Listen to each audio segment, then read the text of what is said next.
என்ன ஆகாஷ் இது? ரொம்ப பெரிய பார்ட்டி, நம்மள மாதிரி விவிஐபிக்கு மட்டும்தான் என்ட்ரின்னு சொன்னேன். இங்க பார்த்தா டெலிவரி பாய் கூட வந்திருக்கான். என்று கோடீஸ்வரர்களுக்கு மட்டுமே நடக்கும் பிரைவேட் பார்ட்டி என்ட்ரன்ஸில் தனது எக்ஸ் பாய் ஃப்ரெண்ட் மற்றும் டெலிவரி பாயான சர்வாவை பார்த்த வைஷ்ணவி எரிச்சலுடன் சொல்கிறாள். அதை கேட்ட அந்த மேனேஜர், அந்த விஷயத்தை நான் செக் பண்றேன் மேடம். மேனேஜர் வேறு ஏதோ சொல்ல வந்தார். ஆனால் சர்வா, இந்த பார்ட்டிக்கு என்ன ஸ்பெஷலா இன்வைட் பண்ணிருக்காங்க? யாரா இருந்தாலும் இங்க ஸ்கேன் பண்ணிட்டு தான் போகணும். எனக்கு மேல இருந்து ஆர்டர்ஸ் இருக்கு என்று சர்வாவிடம் வந்து அவனது அனுமதி இல்லாமலேயே அவனுடைய கையை ஸ்கேனர் மீது வைக்கிறான். சிறிது நேரத்தில் அந்த ஸ்கேனரில் நெட்வொர்க் 60 என்ற சத்தம் கேட்டதும் அங்கு இருந்தவர்கள் அனைவரும் ஒரு நிமிடம் சத்தமாக சிரிக்கின்றனர். அதை கேட்ட அந்த மேனேஜர் சர்வாவின் கையை தள்ளிவிட்டு, உன் அக்கவுண்ட்ல 100 ரூபாய் கூட இல்ல, ஆனா உன்னை இந்த பார்ட்டிக்கு இன்வைட் பண்ணிருக்காங்களா? முதல்ல வெளிய போ, இல்லனா 4 மிதி மிதிச்சு வெளிய தள்ளிடுவேன். ஒருவேளை ஸ்கேனர் வேலை செய்யலையோ என்னவோ செக் பண்ணிக்கோ. மேனேஜருக்கு கடுமையான கோபம் வருகிறது. இருப்பினும் அனைவர் முன்னிலையிலும் இப்படி சண்டை போடுவது நல்லதல்ல என்று நினைத்து ஆகாஷின் பக்கம் திரும்புகிறார். சார் ப்ளீஸ் உங்க கையை ஸ்கேனர் மேல வைக்கிறீங்களா? மேனேஜர் கேட்டதில் எரிச்சல் அடைந்த ஆகாஷ் மேனேஜரை கோபமாக பார்த்துவிட்டு பெருமையுடன் முன்னேறி தன் கையை ஸ்கேனரில் வைக்கிறான். உடனே அந்த ஸ்கேனர் நெட்வொர்க் 100 கோடி. அந்த அறிவிப்பை கேட்டதும் மேனேஜர் நிம்மதியுடன் புன்னகைக்கிறார். தேங்க்யூ சார், நீங்க இந்த பார்ட்டியோட VVIP guest. Please enjoy your time sir. அதை கேட்டு ஆகாஷ் பெருமையுடன் வைஷ்ணவியை பார்க்கிறான். அவன் கர்வத்துடன் அவளது கையை பிடித்துக் கொண்டு உள்ளே செல்ல தயாராகிறான். இருப்பினும் சர்வா அடுத்து என்ன செய்ய போகிறான் என்பதை பார்ப்பதற்காக வாசலிலேயே காத்திருக்கிறார்கள். மேனேஜர் கோபத்துடன் சர்வாவை பார்த்து, ஸ்கேனர் வேலை செய்யுது, இனி நீங்க வெளியே போகலாமா? அப்படின்னா இப்ப மறுபடியும் ஸ்கேன் பண்ணு. அவன் பிடிவாதமாக இருப்பதை பார்த்த மேனேஜர் பொறுமை இழக்கிறார். அவன் கையை பிடித்து மீண்டும் ஸ்கேனரின் மேல் வலுக்கட்டாயமாக வைக்கிறார். நெட்வொர்க் பார்த்தல்ல, இந்த ஸ்கேனர் நல்லா தான் வேலை செய்யுது. இப்பவாவது வெளியே போ, இல்லனா சொல்லி முடிப்பதற்குள் மேனேஜர் சர்வாவை பிடித்து பின்னுக்கு தள்ளுகிறார். தரையில் கிடக்கும் சர்வாவை பார்த்து ஆகாஷும் வைஷ்ணவியும் அங்கிருந்து மற்றவர்களுடன் சேர்ந்து சிரிக்கிறார்கள். திடீரென்று ஒரு மிக விலை உயர்ந்த பிராண்டட் லக்ஸுரி காரின் சத்தத்தை கேட்டு அனைவரும் அமைதியாகிறார்கள். காரின் கதவு திறக்கப்பட்டு விக்ரம் அவர் தரையில் கிடக்கும் சர்வாவை பார்த்து கோபமான முகத்துடன் அவனை நோக்கி நடக்கிறார். இந்த அபினவ் பயலுக்கு இன்னைக்குதான் கடைசி நாள் போல இருக்கு. விக்ரம் இவ்வளவு ஆக்ரோஷமாக சர்வாவை நோக்கி செல்வதை பார்த்து அங்கிருந்த அனைவரும் அடுத்து என்ன நடக்கப் போகிறது என்று ஆச்சரியத்தில் உரைகின்றனர். ஆனால் விக்ரம் அடுத்து செய்த காரியம் அங்கிருந்த அனைவரையும் அதிர்ச்சியில் ஆழ்த்தியது. கோடீஸ்வரர்களுக்கு மட்டுமே அனுமதி உள்ள இந்த பார்ட்டிக்கு ஒரு சாதாரண டெலிவரி பாய் சர்வாவை அழைத்தது யார்? அவரை பார்த்து சிரித்தவர்கள் ஏன் திடீரென அதிர்ச்சி அடைந்தார்கள்? ஆகாஷுக்கு ஸ்கேனர் நன்றாக வேலை செய்த போது சர்வாவின் அடையாளத்தை ஏன் அது ஏற்றுக்கொள்ளவில்லை? சர்வா உண்மையிலேயே ஒரு சாதாரண டெலிவரி பாய் தானா, அல்லது யாருக்கும் தெரியாத ஒரு பெரிய ரகசியம் அவன் வாழ்க்கையில் இருக்கிறதா? வாங்க தெரிஞ்சுக்கலாம்.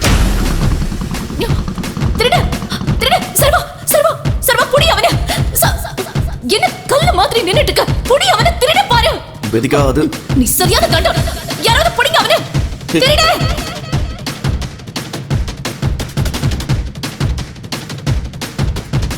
சூப்பர் சர்வா. நேத்து ஒரு ரவுடி வந்து என்ன கண்டுபடி பேசிட்டு போறான். நீ வாயை திறந்து ஒரு வார்த்தை பேசல. இன்னைக்கு அந்த திருட முன்னாடி நீ மர மாதிரி நின்னுட்டு இருக்க. அந்த போன்ல எவ்வளவு இம்பார்ட்டன்டான விஷயம் இருக்கு தெரியுமா? You know what? உன்ன மாதிரி ஆம்பளை கல்யாணமே நான் பண்ணிருக்க கூடாது. எப்ப நினைச்சிருந்தா பெரிய சினிமா ஸ்டாரோட என்ன கல்யாணம் பண்ணி வச்சிருப்பாரு.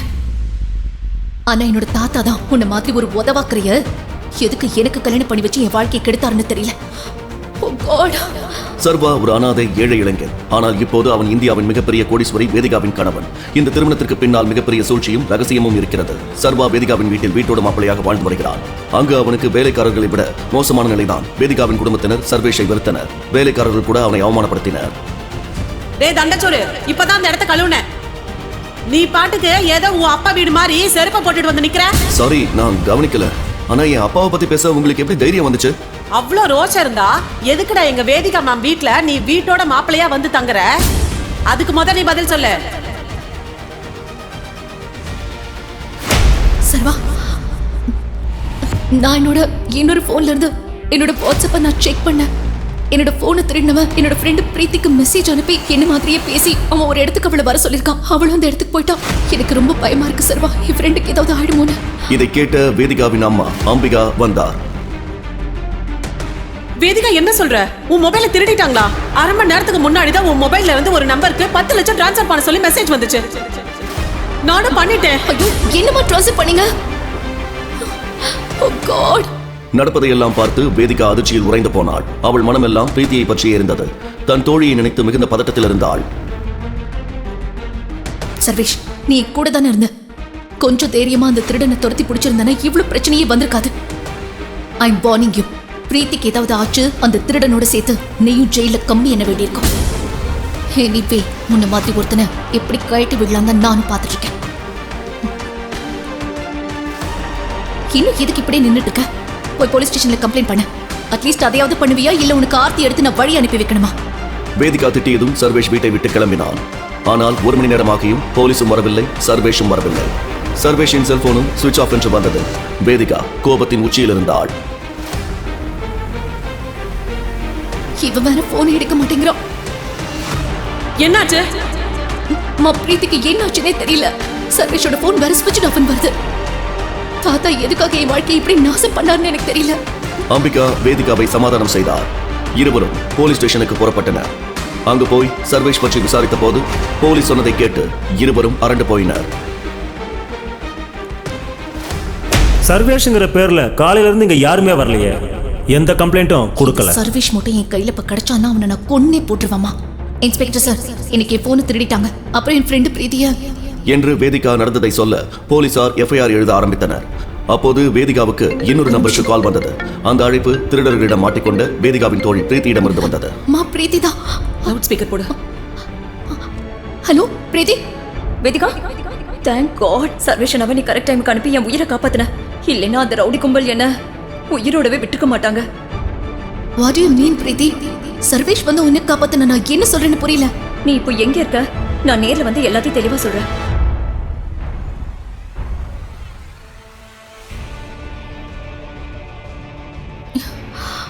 பிரீத்தி உட்கார் உட்கார். என்னாச்சு பிரீத்தி? Are you okay?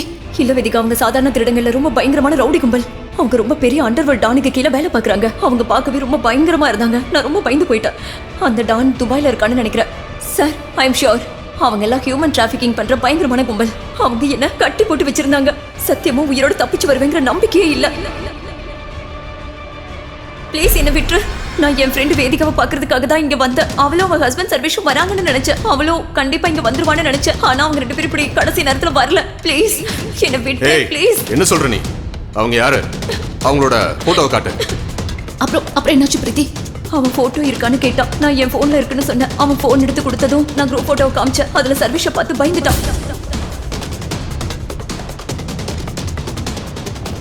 சர்வேஷ் கையில இருக்கிற மோதிரத்தை பார்த்துட்டு ஷாக் ஆயிட்டாங்க. இந்த மோதிரம் சர்வேஷ் கையில இருக்கிற மோதிரத்தை பார்த்துட்டு ஷாக் ஆயிட்டாங்க. அப்புறம் அவங்களே என்ன விட்டுட்டாங்க. ஏன் எதுக்குன்னுலாம் எனக்கு தெரியல. அதுக்கப்புறம் நான் உனக்கு ஃபோன் பண்ணிட்டு இங்க வந்துட்டேன். டேய் இங்க பாருங்க, இந்த விஷயம் மட்டும் டைகர் சாருக்கு தெரிஞ்சது அவர் கையாலேயே நம்ம எல்லாரையும் சுட்டு தள்ளிடுவாரு. மேடத்தோட பேக்கை கொடுங்கடா. இதாங்க மேடம், நீங்க போங்க மேடம், அனுப்பிங்கடா.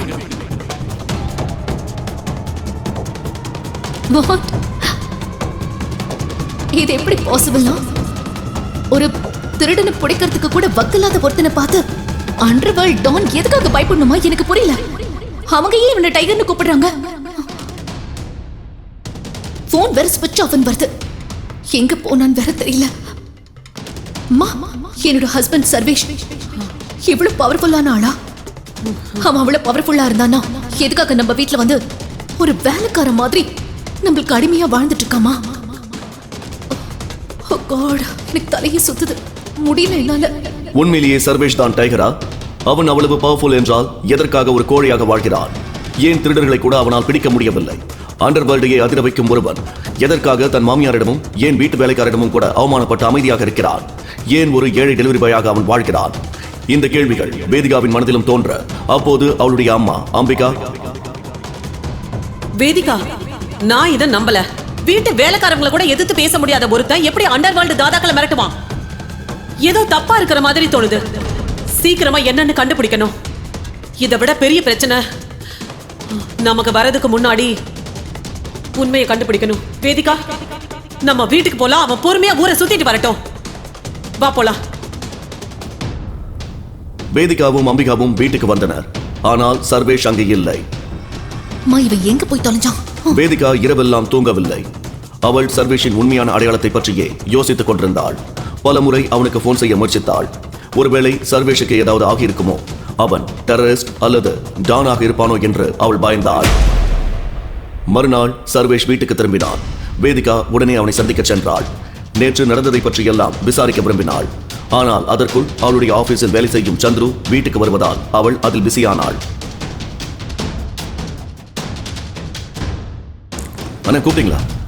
போய் இந்த ப்ரொவிஷன் எல்லாம் வாங்கிட்டு வா. வேதிகா மேடமோட ஆஃபீஸ் ஃப்ரெண்ட் சந்துரு சார் இன்னைக்கு வீட்டுக்கு வராரு. மேடம் தினமும் அவரோட தானே வீட்டுக்கு லேட் நைட் வருவாங்க. புருஷனால பண்ண முடியாததெல்லாம் ஃப்ரெண்டு தான் பண்ண வேண்டியதா இருக்கு. 1 கிலோ அரிசி, 1 கிலோ பருப்பு, zucchini, அவகோடா, இதெல்லாம் என்ன? அப்போது சர்வேஷன் போன் ஒலிக்க அவன் வெளியே வந்தான். அந்த அழைப்பு டர்க்கி நாட்டிலிருந்து வருவதை பார்த்து அவன் ஆச்சரியம் அடைந்தான். சாரி. டேய், கண்ணு தெரியல? என் மேலேயே கை வைக்க உனக்கு எவ்வளவு தைரியம் இருக்கணும்டா? உன்ன என்ன பண்றீங்க? விடுங்க. தம்பி, நீ யாரை எழுத்து பேசிட்டு இருக்கன்னு தெரியுமா? முண்டா பாயின்னு கேள்விப்பட்டிருக்கியா? இந்த மாதிரி இங்க முறைச்சிட்டு நின்ன அதுக்கப்புறம் நீ வீடு போய் சேர மாட்ட, ஜாக்கிரதா. டேய், இவன் யாருன்னு தெரியுதா உனக்கு?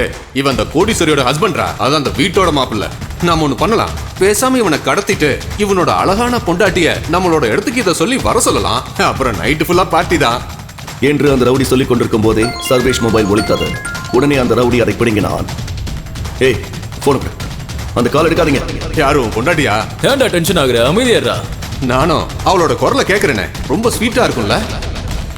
அவ பேர் என்ன? வேதிகா தானே? போன் எடுக்காத. ஹலோ.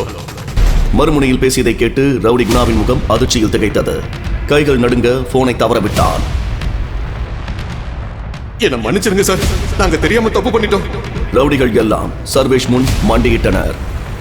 உங்களை அடையாளம் தெரியல சார், மன்னிச்சிருங்க சார் ப்ளீஸ். நீங்க இங்க சாதாரண ஹவுஸ் ஹஸ்பண்டா இருக்கிறத பார்த்து நான் ஏதோ தப்பா நினைச்சிட்டேன் சார். தயவு செஞ்சு எங்க எல்லாரையும் மன்னிச்சிருங்க சார்.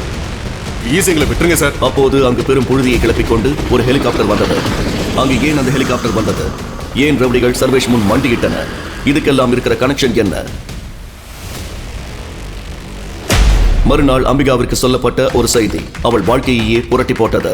மேடம், உங்க மாப்பிள்ள சர்வேஷ் இருக்கார்ல, அவர் போன ஃபிளைட்டை ஹைஜாக் பண்ணி 200 கோடி கேட்குறாங்க நம்ம கிட்ட. உடனே தரலனா ஏதாவது பண்ணிடுவேன்னு சொல்றாங்க. என்ன, சர்வேஷ் போன பிளேனை ஹைஜாக் பண்ணிட்டாங்களா? ரொம்ப சூப்பரான நல்ல நியூஸ் சொன்னீங்க மேனேஜர். அவனுக்கு நான் 200 ரூபாய் கூட கொடுக்கவே மாட்டேன். 200 கோடி எப்படி கொடுப்பேன்? ஃபிளைட்டை ஹைஜாக் பண்ணது யாரு? நேற்று வரை வீட்டு வேலைக்காரர்களிடம் கூட அசிங்கப்பட்ட சர்வேஷ் மனைவியின் சம்பாத்தியத்தில் வாழ்ந்து 100 ரூபாய் சட்டையை வாங்கி போடும் ஒருவனுக்காக 200 கோடி ரூபாய் கேட்பது யார்? வேதிகா, சர்வேஷ பத்தி கேள்விப்பட்டியா? மா, எனக்கு அப்பவே சர்வேஷ் மேல ஒரு டவுட் இருந்துச்சு. என்னோட ஃப்ரெண்டு பிரீத்தியை கிட்னாப் பண்ணாங்கல்ல, அப்ப கூட அந்த சர்வேஷோட போட்டோவை பார்த்து பயந்துதான் அவளை விட்டாங்கன்னு அவ சொன்னா. நேத்து டர்க்கில இருந்து அவனுக்கு ஃபோன் கால் வந்துச்சு. நான் கூட அந்த காலை பார்த்து ஸ்பாம் கால்னு தான் நினைச்சேன். ஆனா நேத்து ப்ரொவிஷன் வாங்கிட்டு வரேன்னு சொல்லிட்டு போனவன் இப்ப வரைக்கும் வீட்டுக்கு வரல. எனக்கு அவனை பத்தி ஒரு விஷயம் தான் புரிய மாட்டேங்குதுமா. இந்த ஹைஜாக்கர்ஸ் அவன்கிட்ட என்ன இருக்குன்னு அவனை பிடிச்சி வச்சிருக்காங்கன்னு தெரியல. அதுவும் அவனை விடணும்னா 200 கோடி டிமாண்ட் பண்றாங்க அவனுக்கு.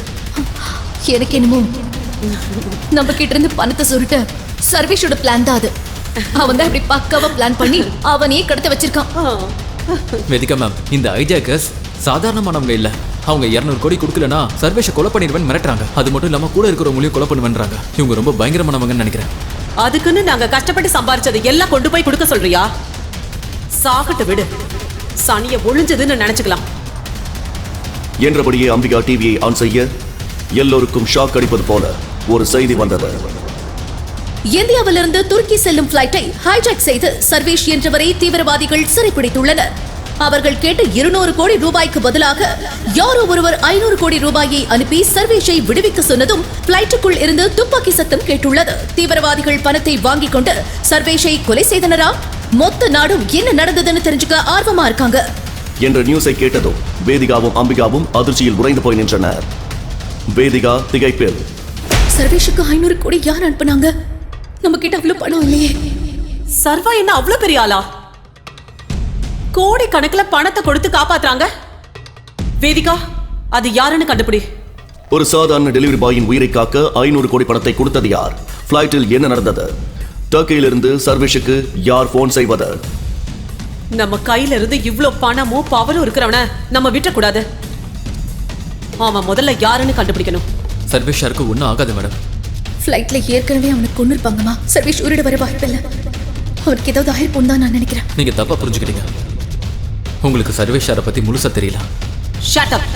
நீ எங்க மேனேஜர் தான், அத மறந்துடாத. என்கிட்ட ப்ரூஃப் இருக்கு மேடம். இத பாருங்க. இதுல யார் பேரும் இல்ல. What nonsense. இது சர்வேஸ் சாரோட ஃபைல் தான். லாஸ்ட் டைம் அவர் கார்ல வரும்போது இதை கார்லயே விட்டுட்டு வந்துட்டாரு. 1 ரூபானாலும் 500 கோடினாலும் அது நாங்க சம்பாரிச்சது. அம்பிகா ஃபைலை திறந்து படித்ததும் அவள் பதட்டமாக பேச ஆரம்பித்தாள். அனன்யா, நம்ம பெரிய தப்பு பண்ணிட்டோம். நீ சர்வேஷ்க்கு கால் பண்ணி உடனே மன்னிப்பு கேளு. இல்லனா நம்ம எல்லாரும் செத்துருவோம். இத்தனை நாள் சர்வேஷ் யாருன்னு தெரிஞ்சுக்காம இருந்துட்டோமே. வேதிகா கால் பண்ணு. ஒரு நிமிஷம். சர்வேஷ் யாருமா? அதுல என்ன எழுதிருக்கு? சொல்லுமா, என்ன எழுதி இருக்கு? கால் பண்ணு. அந்த சிகப்பு ஃபைலில் அப்படி என்ன இருந்தது? சாதாரண டெலிவரி பாய் சர்வேஷுக்கு இவ்வளவு பணத்தை அனுப்பியது யார்? ஒழுங்கு அங்கிருந்து ஓடிருங்க, இல்லனா நீங்களும் செத்துருவீங்க. வா. ராஜனின் கையில் குண்டடிப்பட்டு ரத்தம் வழிந்து கொண்டிருக்க அர்த்தராத்திரியில் தனது மகன் அபினவுடன் மறைவாக ராஜன் ஒளிந்து கொண்டிருந்தார். சீக்கிரமா டைகர், சீக்கிரமா வா. நான் சொல்றத கவனமா கேளு. நீ இங்க இருந்து தப்பிச்சு போயிடு, இல்லனா அவங்க உன்னையும் சும்மா விட மாட்டாங்க. ராஜனின் காரை மறைத்து ராணா துப்பாக்கியுடன் நிற்க, சர்வா வெளியே வா, வா, பார்த்து வா. சர்வா ஓடு. அதற்குள் ராணாவின் துப்பாக்கி குண்டுகள் ராஜனின் கையை தொலைத்தன. இல்லப்பா இல்ல, நான் உங்களை விட்டுட்டு போகவே மாட்டேன். ஐயோ, அடம் பிடிக்காத சர்வா. இங்க பாரு, நான் வாழ்ந்து முடிச்சிட்டேன். இனி இதுக்கப்புறம் எது நடந்தாலும் நீ தான் உன்னை பாத்துக்கணும். நல்லா கேட்டுக்கோ. நீ இங்க இருந்து தப்பிச்சு போகும்போது எக்காரணத்தை கொண்டும் திரும்பி பார்க்க கூடாது, புரிஞ்சுதா? சரிப்பா என்று ராஜன் சொல்லி முடித்ததும் தனது கையில் இருந்த தங்க மோதிரத்தை சர்வாவிடம் கழட்டி கொடுத்தார். அந்த மோதிரத்தில் டி என எழுதியிருந்தது. அப்புறம் இன்னொரு விஷயம், நீ உன் கடைசி மூச்சு வர மக்களுக்காக போராடணும், புரிஞ்சுதா டைகர்? ராஜன் அழுது கொண்டே சர்வாவை கட்டிப்பிடித்து முகத்தில் முத்தம் கொடுத்து, run tiger, run tiger, run! தன்னிடமிருந்த துப்பாக்கியை எடுத்துக்கொண்டு ராணாவின் கார் முன் போய் நின்றார் ராஜன். அதற்குள் ராணா ராஜனை சரமாரியாக சுட்டான். ரத்த வெள்ளத்தில் ராஜன், டைகர், இவன் முகத்தை மட்டும் மறந்துடாத. அப்பா! தூக்கத்திலிருந்து பதட்டத்துடன் சர்வா எழுந்தான். வேர்க்க விறுவிறுக்க எழுந்த சர்வாவை கடந்த 18 வருடங்களாக இந்த கனவு துரத்தி வருகிறது.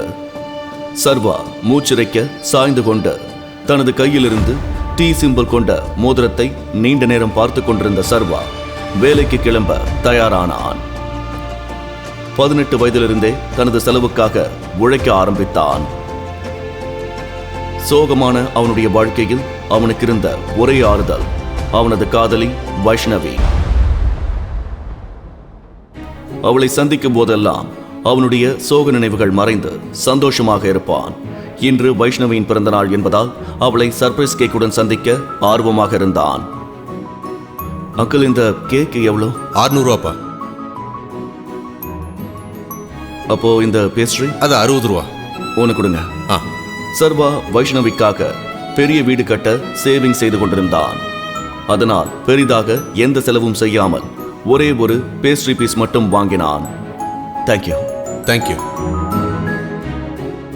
சிறிது நேரம் கழித்து சர்வா வைஷ்ணவின் வீட்டுக்கு வந்தபோது அங்கு கலர்ஃபுல் லைட்ஸ், சாங்ஸ் என அந்த இடமே குதூகலமாக இருந்தது.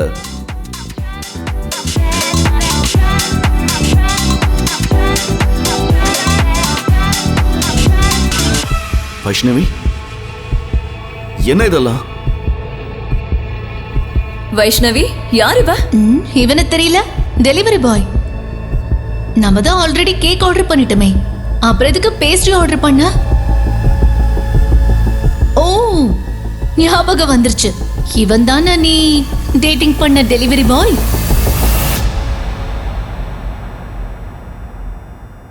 ஓ கம் ஆன் வைஷ்ணவி, நீ இவ்ளோ சீப்பான ஆளா இருப்பன்னு நான் நினைக்கவே இல்லை. Baby, happy birthday baby. Thank you. சர்வாவுக்கு ஆகாஷை பற்றி முன்பே தெரியும். ஆகாஷ் கோடீஸ்வர வீட்டு பையன். வைஷ்ணவியுடன் எப்பொழுதும் இருப்பான். வைஷ்ணவியுடன் கொஞ்சி குழாவதை பார்த்து சர்வா மனதுக்குள் பொறுமினான். மேலும் ஆகாஷ் வைஷ்ணவிக்கு கொடுத்த பெரிய கிஃப்டை பார்த்து தனது கையில் இருந்த சிறிய பேஸ்ட்ரி பேக் துரும்புக்கு சமம் போல சர்வாவுக்கு தோன்றியது. தேங்க்யூ. என் லவ்வரை தொட்டு பேசுற அளவுக்கு எவ்வளவு தைரியம் உனக்கு? Stop it. ஃப்ரெண்ட்ஸ், உங்களுக்குலாம் என் தகுதி மேல டவுட்ஸ்ல? இப்ப சொல்றேன் என் தகுதி என்ன எப்படின்னு. நான் உன்னை பிரேக்கப் பண்றேன். வாட்? பின்ன அவளே பாவம் உன் கூட இருந்து மிஞ்சி போன பாஸ்டை தின்னுட்டே வாழ சொல்றியா? டேய் பொறம்போக்கு நாய, உனக்கு எவ்வளவு தைரியம்? நானே கை வைக்கிறேன்.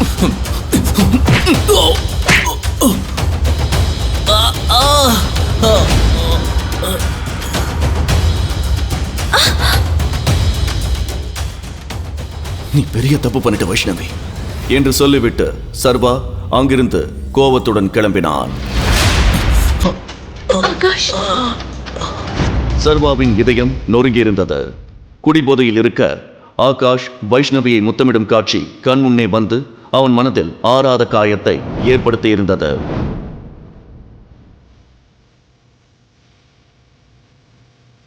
நீ பெரிய தப்பு பண்ணிட்ட வைஷ்ணவி, பெரிய தப்பு பண்ணிட்ட. நீ ரொம்ப பெரிய தப்பு பண்ணிட்ட வைஷ்ணவி. அதீத போதையில் ரோட் சைடில் விழுந்து கிடந்தான் சர்வா. இதற்கிடையில் தீரஜ் தனது காரில் கோபமாக எதையோ யோசித்துக் கொண்டு வந்து கொண்டிருந்தான்.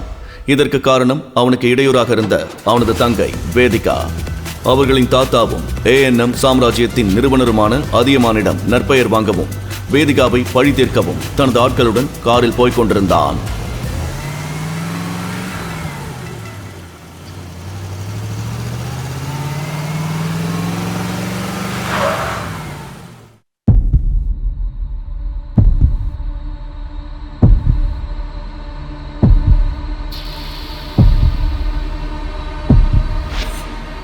சீக்கிரம் இவனை கார்ல ஏத்து. காலையில எந்திரிக்கிறதுக்குள்ள இவனை வேதிகா ரூம்ல போடலனா நமக்கு இன்னொரு சான்ஸ் கிடைக்காது. தூக்குங்க.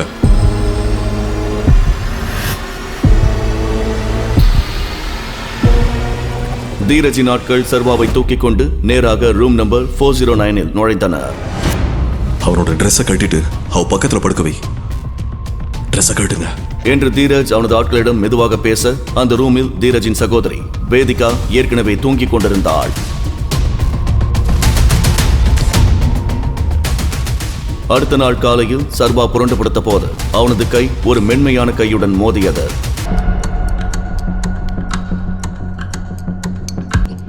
யார் நீ?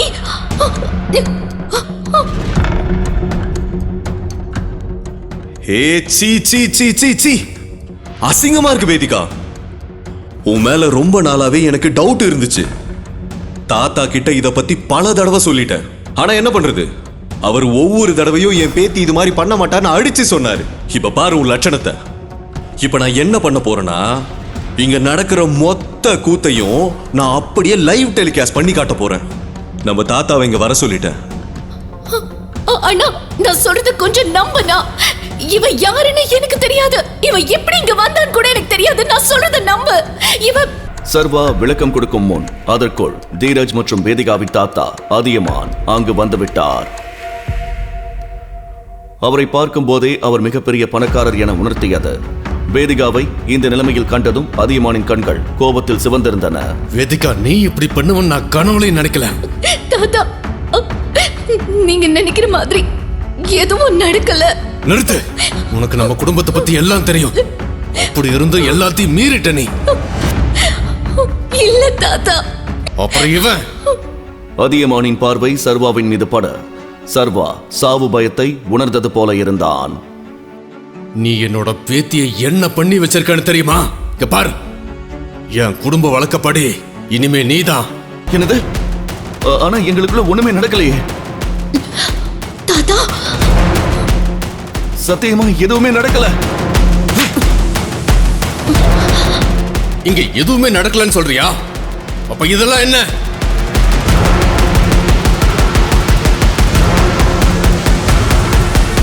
சர்வா அங்கு நடப்பதை புரிந்து கொள்வதற்கு முன் அதியமானின் ஆட்கள் சர்வாவை சரமாரியாக அடிக்கத் தொடங்கினர்.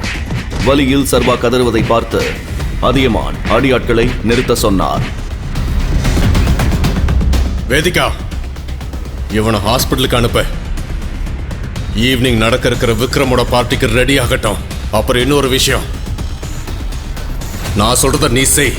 இன்னைக்கு நடக்க போற விக்ரமோட பார்ட்டியில இவன் கண்டிப்பா உன் கூட இருந்தே ஆகணும்.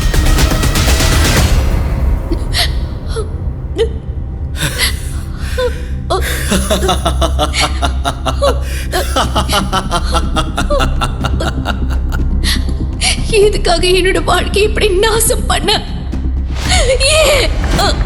வேதிகாவின் இந்த கேள்விக்கு சர்வாவிடம் எந்த பதிலும் இல்லை. தனது வீட்டில் விக்ரமின் பார்ட்டிக்கு போவதற்காக கிளம்பிக் கொண்டிருந்த சர்வேஷ் அதியமான் பற்றி யோசித்துக் கொண்டிருந்தான். குறைந்தபட்சம் அவர் வேதிகா சொன்னதை காது கொடுத்து கேட்கக்கூட இல்லை. அவராகவே கட்டாயப்படுத்தி அவர்களுக்கு திருமணம் செய்து வைத்து விட்டார். ஒரு கோடீஸ்வர வீட்டில் திடீர் மாப்பிளையானதோ அல்லது பேரழகியான பணக்கார வீட்டு பெண் வேதிகா அவனுக்கு மனைவியானதோ அவனை பெரிதாக பாதிக்கவில்லை. சிறு வயது முதலே அவன் வாழ்க்கையில் சந்தித்த எதிர்பாராத சம்பவங்கள் கூட அவனது இந்த மனநிலைக்கு காரணமாக இருக்கலாம். தன்னுடைய துணி அலமாரியிலிருந்து இந்த மாதிரி விசேஷ நாட்களில் அணிந்து கொள்ளும் பிளேசரை எடுத்தான் சர்வேஷ். அது அவன் அப்பாவுடையது. அது மிகவும் பழமையானதால் கிழிந்து சில இடங்களில் நூல் பிரிந்திருந்தது. ஆனாலும் அந்த பிளேசர் அவனுக்கு மிகவும் கச்சிதமாக பொருந்தியதோடு அந்த டிரெஸ்ஸில் அவனை பார்க்க கம்பீரமாக காட்சியளித்தான் சர்வேஷ். சர்வேஷ் நினைத்ததை விட வேதிகாவின் வீடு மிகவும் பிரம்மாண்டமாக இருந்தது. வேதிகா போன்ற ஒரு கோடீஸ்வரி தன்னுடைய மனைவி என்பதை அவனால் நம்பவே முடியவில்லை. அவள் காலில் அணிந்திருக்கும் செருப்பு வாங்க வேண்டும் என்றால் கூட சர்வேஷின் ஒரு மாத சம்பளம் போதாது.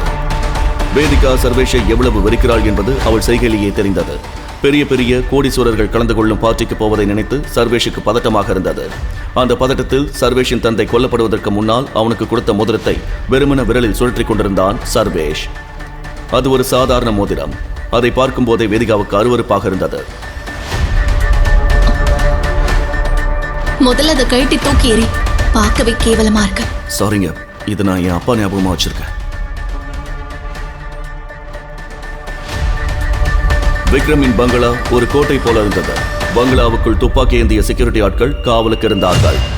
வேதிகாவுடன் உள்ளே வந்தான் சர்வேஷ். அங்கே நின்று கொண்டிருந்த ஆகாஷ் சர்வேஷை பார்த்ததும் கோபமானான்.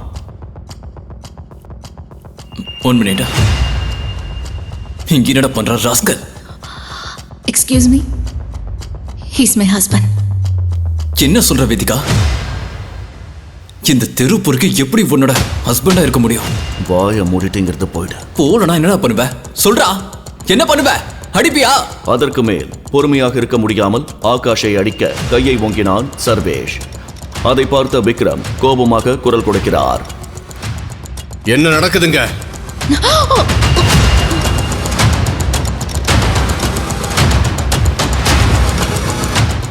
விக்ரம் சார், அவனை பாருங்க.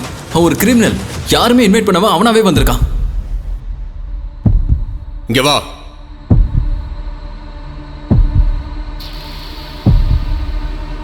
யார் நீ?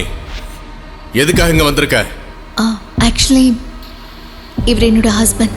ஆனால் வேதிகா சொன்னதை அவர் நம்பவில்லை. உன்னை இங்க யாரும் இன்வைட் பண்ணவே இல்லை. நான் போலீஸை கூப்பிடுறதுக்கு முன்னாடி நீயா இங்கிருந்து வெளியில போயிடு. Thank you Vikram sir. வேதிகா, நீயும் இந்த பிச்சைக்காரங்கிட்ட இருந்து ஒதுங்கியே இரு. நில்லு. சர்வேஷை நிற்க சொன்ன விக்ரம் அவன் அருகே சென்று அவன் கையில் இருந்த மோதிரத்தை பார்க்கிறார்.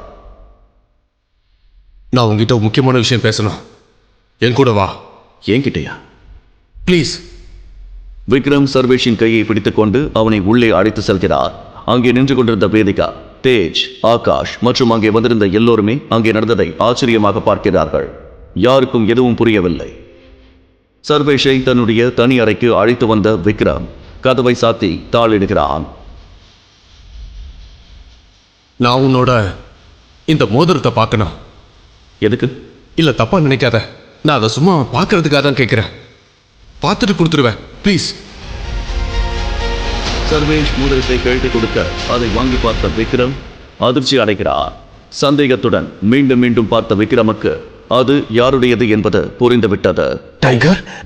அடுத்த நொடி சர்வேஷ் முன்னால் மண்டியிட்டார் விக்ரம். டைகர். விக்ரம் தன்னை டைகர் என்று அழைத்தது சர்வேஷுக்கு ஆச்சரியமாக இருந்தது. சர்வேஷின் தந்தை கொலை செய்யப்படுவதற்கு முன்னால் அவர் சொன்ன கடைசி வார்த்தைகள் அவனுக்கு நினைவு வந்தது. Run tiger, run tiger run. சர்வேஷுக்கு ஆச்சரியமாக இருந்தது. தன் தந்தை தன்னை செல்லமாக அழைக்கும் பெயர் விக்ரமுக்கு எப்படி தெரிந்தது? அவனால் நம்ப முடியவில்லை. எப்படியோ உங்களை நான் கண்டுபிடிச்சிட்டேன் டைகர். என்ன தேடுனீங்களா? ஆமா, 18 வருஷமா தேடி ஒரு வழியை உங்களை கண்டுபிடிச்சிட்டேன். நீங்க தான் டைகர். எங்களோட கோடிக்கணக்கான பிசினஸ் சாம்ராஜ்யத்துக்கு நீங்க தான் வாரிசு. நான் தான் உங்க அப்பாவோட ஃப்ரெண்ட் விக்ரம். நான் உங்க அப்பா அப்புறம் ராணா 3 பேர் சேர்ந்து ஆரம்பிச்சதா ஹவுஸ் ஆஃப் டைகர். அங்க பாருங்க. விக்ரம் காட்டிய திசையில் சுவரில் ஒரு போட்டோ தொங்கிக் கொண்டிருந்தது. அதில் அவன் அப்பா, விக்ரம் மற்றும் ராணா மூவரும் இருந்தார்கள். ராணாவை பார்த்த சர்வேஷ் அதிர்ச்சி அடைந்தான். அவன் ஒவ்வொரு நாளும் காணும் அந்த கொடூரமான கனவு அவன் நினைவுக்கு வந்தது. சர்வேஷின் தந்தை ராஜனை கொன்று சர்வேஷை அனாதையாக்கியவன் அவன்தான். இரக்கமில்லாத அந்த இரவை அவனால் இன்னும் மறக்க முடியவில்லை. அப்பாவின் போட்டோவை தொட்டு பார்க்கிறான் சர்வேஷ். போட்டோவில் அப்பாவின் பக்கத்தில் நிற்கும் ராணா தன் கொலைகார கண்ணால் முறைப்பது போல இருந்தது. அப்போது அவன் பக்கத்தில் வந்தான் விக்ரம். என்ன டைகர், ஏன் அப்படி பாக்குறீங்க? ஒன்றும் இல்லை, அது வந்து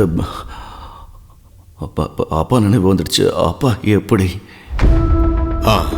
எதிரிங்க தான் காரணம். வெளியிலிருந்து பார்க்குறப்ப நம்ம கம்பெனி ஒரு நார்மலான பிஸ்னஸ் கம்பெனி மாதிரி தெரியும். ஆனால் அண்டர் வேர்ல்டில் இதுக்கு இன்னொரு முகம் இருக்கு. House of tigers. நம்ம நாட்டில் இருக்க அரசியல்வாதிங்க, செலிபிரிட்டிஸ், பெரிய பெரிய பணக்காரங்கெல்லாம் நம்ம கம்பெனி பேரை கட்டாலே பயந்து நடுங்குவாங்க. உங்க அப்பா ராஜன் வச்சதுதான் சட்டம், அதை யாராலும் மீற முடியாது. ஆனால் உங்க அப்பா ரொம்ப நல்லவர். சட்டத்துக்கு புறமா சில வேலைகளை செஞ்சாலும் அது எல்லாமே கஷ்டப்படுற மக்களுக்காக தான். ஆனால் என்னாச்சுன்னா அவர் இறந்ததுக்கு அப்புறம் அது வரைக்கும் இருந்த எல்லா விஷயங்களும் அப்படியே தலைகீழா மாறி போயிடுச்சு. எல்லாத்துக்கும் காரணமான ஆதிசேஷன் உங்களையும் கொள்ள வெயிட் பண்ணிக்கிட்டு இருக்கான். இப்ப நம்ம மாஃபியா கேங்கோட கண்ட்ரோல் ஃபுல்லா ராணாவோட மகன் சூர்யா கிட்ட தான் இருக்கு. இந்த கம்பெனியோட மொத்த கண்ட்ரோல் உங்க கையில தான். இனிமே நீங்க தான் பாஸ். உங்க அப்பா கூட வேலை பார்த்த மாதிரியே உங்களுக்காகவும் வேலை பார்க்கறது எனக்கு ரொம்ப சந்தோஷம் டைகர் என்று உணர்ச்சி வேகத்தில் விக்ரமன் அவனை கட்டி அணைத்துக் கொள்ள சர்வாவின் உலகம் ஒரே நாளில் தலைகீழாய் மாறியிருந்தது. போட்டோவில் சிரித்தபடி இருந்த தன் அப்பாவையே பார்த்தபடி கண் கலங்கி நின்றான் சர்வா. பிசினஸ் பார்ட்னர் என்ற பெயரில் கூடவே இருந்து தன் அப்பாவை கொன்ற ராணாவின் முகத்தை பார்த்த சர்வாவின் ரத்தம் கொதித்தது. அப்போது மட்டும் ராணா அவன் கையில் சிக்கியிருந்தால் அவனை கொன்று பழி தீர்த்து கொண்டிருப்பான். சிரமப்பட்டு அப்போதைக்கு தன்னை கண்ட்ரோல் செய்து கொண்டான் சர்வேஷ்.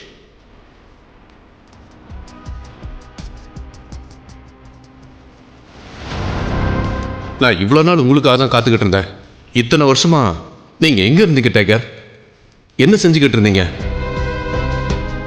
அப்பா இறந்த பிறகு நான் ஒரு அநாத ஆசிரமத்தில் தான் வளர்ந்தேன். அந்த 18 வயசுக்கு மேலே வச்சுக்க மாட்டாங்க. வெளியே வந்த பிறகு படிக்கிறதுக்காக நிறைய வேலைகள் செஞ்சேன். ஆனால் அந்த டைமில் நீங்கள்லாம் ஏன் என்னை தேடலை? டைகர், நாங்கள் உங்களை தேடவே இல்லைன்னு நீங்கள் நினைக்கிறீங்களா என்ன? நான் தான் சொன்னேன்ல, உங்கள் அப்பா இறந்த பிறகு நம்ம மாஃபியா கேங்கில் ஏகப்பட்ட பிரச்சனை. எல்லாத்தையும் சரி பண்ணுறதுக்குள்ள ரொம்ப வருஷம் ஓடிருச்சு. அதுக்கப்புறம் உங்களை கண்டுபிடிக்க எவ்வளவோ நாங்கள் முயற்சி பண்ணி பார்த்தோம். ஆனால் உங்களை கண்டுபிடிக்க முடியல. எது எப்படியோ அதான் இப்போ உங்களை பார்த்துட்டோம்ல. சூர்யா இப்போ உங்களை பார்த்தாருன்னா அவர் ரொம்ப சந்தோஷப்படுவார். சூர்யாவின் பெயரை கேட்டதும் சர்வேஷுக்கு பயங்கரமான கோபம் வந்தது. சூர்யா தன் தந்தையை கொன்ற துரோகியின் மகன். அந்த துரோகியின் மகனை சந்திக்க சர்வேஷ் விரும்பவில்லை. அப்பா என்கிட்ட இந்த மாஃபியா கேங்கை பத்தி எதுவுமே சொன்னதில்லை. அப்படி இருக்கிறப்ப என்னால எப்படி? அப்ப நீங்க ரொம்ப சின்ன பையன் தானே டைகர். சொன்னாலும் உங்களுக்கு புரிஞ்சிருக்காது. அதனால தான் சொல்லியிருக்க மாட்டாரு. அப்புறம் நாங்கள் உங்களை தேடலன்னு நினைக்காதீங்க. ரொம்ப சின்சியரா தேனோன்னா நீங்க கிடைக்கல. அதான் இப்போ வந்துட்டீங்கல்ல. இனி இந்த மாஃபியா கிங்டம் உங்களுக்கு சொந்தம். சியர்ஸ். அவர் சொன்னது எந்த வகையிலும் சர்வேஷை சந்தோஷப்படுத்தவில்லை. தன் தந்தையை கொன்ற கொலைகாரன் ராணாதான் என்ற ரகசியம் விக்ரமுக்கும் மற்றவர்களுக்கும் ஏன் தெரியவில்லை? ஒரு துரோகியின் மகன் தன்னுடைய சிம்மாசனத்தில் எப்படி அமர்ந்திருக்கிறான் என்ற கேள்விகள் அவன் மனதை அரித்துக் கொண்டிருந்தது. இவை எல்லாவற்றையும் சரி செய்தே தீர்வது என்று உறுதியாக முடிவு செய்தான் சர்வேஷ். அப்போது அவனிடம் வந்த விக்ரம் ஒரு செக்கை அவனிடம் நீட்டினார். இந்தாங்க, இப்போதைக்கு இருக்கட்டும். உங்க அப்பாவோட சாம்ராஜ்யம் கைக்கு கிடைக்கிற வரைக்கும் இது உங்களுக்கு உதவியா இருக்கும். சர்வேஷ் அந்த செக்கை வாங்கி பார்த்தான். அதிலிருந்த தொகை அவன் வாழ்க்கையில் நினைத்து கூட பார்க்காதது 50 கோடி. ஆனால் சர்வேஷ் மனதில் எழுந்த எந்த கேள்விக்கும் அவனுக்கு பதில் கிடைக்கவில்லை. அப்புறம் ஒரு முக்கியமான விஷயம், உங்க அப்பாவோட சாம்ராஜ்யம் கிடைக்கிற வரைக்கும் நீங்க தான் டைகருங்கிற விஷயம் யாருக்கும் தெரியக்கூடாது. உங்க அப்பாவை கொலை செஞ்ச எதிரிங்களுக்கு நீங்க திரும்பி வந்தது இப்போதைக்கு தெரிய வேண்டாம், சரியா? சர்வேஷ் அவர் சொன்னது புரிந்தவனாக தலையசைத்தான். இருவரும் அந்த அறையை விட்டு வெளியே சென்றனர். சர்வாவும் விக்ரமனும் சென்ற அறையை வேதிகா கவலையுடன் பார்த்து கொண்டிருந்தாள். சர்வாவுக்கு உள்ளே என்ன நடக்கிறது, விக்ரமன் சர்வாவை ஏதாவது செய்து விடுவாரா என பயந்தபடியே அமர்ந்திருந்தாள் வேதிகா. இந்த சர்வாக்கு இன்னைக்கு உள்ள செம்ம மிதி விழுந்திருக்கும்னு நினைக்கிறேன். பார்க்கவே பாவமா இருக்கு. கல்யாணத்துக்கு அப்புறம் எதையுமே என்ஜாய் பண்ண முடியாம சாக போறான். இதை கேட்ட வேதிகா கடும் அதிர்ச்சி அடைந்தாள். ஒருவரை கொல்வதென்பது விக்ரமனுக்கு அல்வா சாப்பிடுவது போல என வேதிகாவிற்கு நன்றாகவே தெரியும். விக்ரமன் சார் இவனை மாதிரி லோக்கல் ஆளுங்களெல்லாம் சும்மாவே விட மாட்டாரு. இவனை காலி பண்ணிட்டு தான் மறு வேலை பார்ப்பாரு. கல்யாணம் பண்ணா வாழ்க்கையே காலின்னு சொல்லுவாங்கல்ல, இவ விஷயத்துல கரெக்டா இருக்கு. இதை கேட்ட வேதிகா கடும் கோபம் அடைந்தாள். ஒருவன் சாவின் விளிம்பில் நிற்கிறான் என்று தெரிந்தும் எப்படி இவர்களால் சிரிக்க முடிகிறது? ப்ளீஸ், ஒருத்தன் கஷ்டத்துல இருக்கும் போது அதை பார்த்து இப்படி எல்லாம் சந்தோஷப்படாதீங்க. சந்தோஷப்படாம என் மேல ஒருத்தன் கை வச்சா என்ன ஆகுன்னு மத்த எல்லாருக்குமே தெரியட்டும். ஆகாஷ், நம்ம தண்ணி அடிச்சிருக்கிறதுனால உளரக்கூடாது. வேதிகா சொல்றதும் கரெக்ட் தான். போதையிலையும் நாம கரெக்டா இருக்கணும். என் தாத்தா அடிக்கடி சொல்லுவாரு, செத்து போனவங்களை பத்தி தப்பா பேசக்கூடாதுன்னு.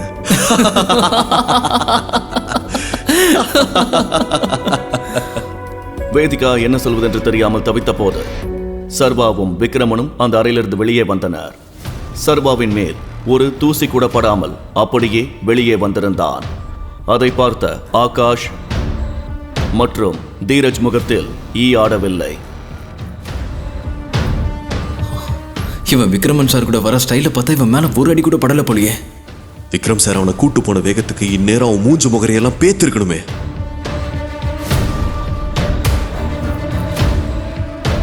மை டியர் ஃப்ரெண்ட்ஸ், முக்கியமான ஒருத்தர் உங்க எல்லாத்துக்கும் நான் அறிமுகப்படுத்த விரும்புறேன்.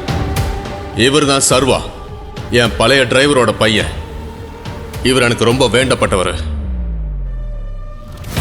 விக்ரமன் சர்வாவை எல்லோருக்கும் அறிமுகப்படுத்திய பின்பு ஆகாஷும் தீரஜும் ஒருவரை ஒருவர் நக்கலாக பார்த்து சிரித்துக் கொண்டனர். ஆனால் வேதிகாவிற்கோ இந்த செய்தி பெரும் அதிர்ச்சியாக இருந்தது. பார்ட்டி என்ஜாய் பண்ண ப்ளீஸ். சர்வாவை தனியாக விட்டுவிட்டு விக்ரமன் பார்ட்டிக்கு வந்திருந்தவர்களை கவனிக்க சென்றார். அதே சமயம் ஆகாஷும் தீரஜும் விக்ரமன் எதற்காக சர்வாவிற்கு இத்தனை முக்கியத்துவம் கொடுக்கிறார் என புரியாமல் முடித்தனர். சர்வா ஆகாஷ் தீரஜ் ஆகியோரின் வார்த்தைகளை ஒரு பொருட்டாகவே மதிக்கவில்லை. சிறு வயதில் இறந்து போன தன் தந்தையின் முகம் மட்டுமே அவனுக்கு நினைவுக்கு வந்தது. ராணா தன் தந்தையான ராஜனை துடிக்க துடிக்க சுட்டுக் கொன்றது அவன் நினைவில் மீண்டும் வந்து போனது. சர்வாவிற்கு ராணா தன்னை நோக்கி சுட்டதும் ஆனால் அதிர்ஷ்டவசமாக உயிர் பிழைத்ததும் நினைவுக்கு வந்தது.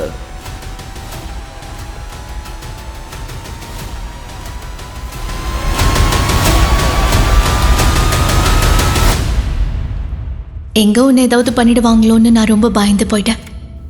அப்படியா? என் மேல அவ்வளோ அக்கறையா என்ன? ஓ ப்ளீஸ், உன் மேல அக்கறைலாம் ஒன்றும் கிடையாது. உன்னை நான் தானே இங்க கூட்டிட்டு வந்தேன். இனிமேலாவது நீ கொஞ்சம் ஜாக்கிரதையார. விக்ரமன் சார் உன்கிட்ட என்னடா சொன்னாரு? ஆகாஷ் மாதிரி அறவைக்காடுங்க கிட்ட எல்லாம் பதில் சொல்லிக்கிட்டு இருக்காதன்னு சொன்னாரு. அவனை ஒண்ணு. ஆகாஷ் பேசியதை சர்வா பொருட்படுத்தவே இல்லை.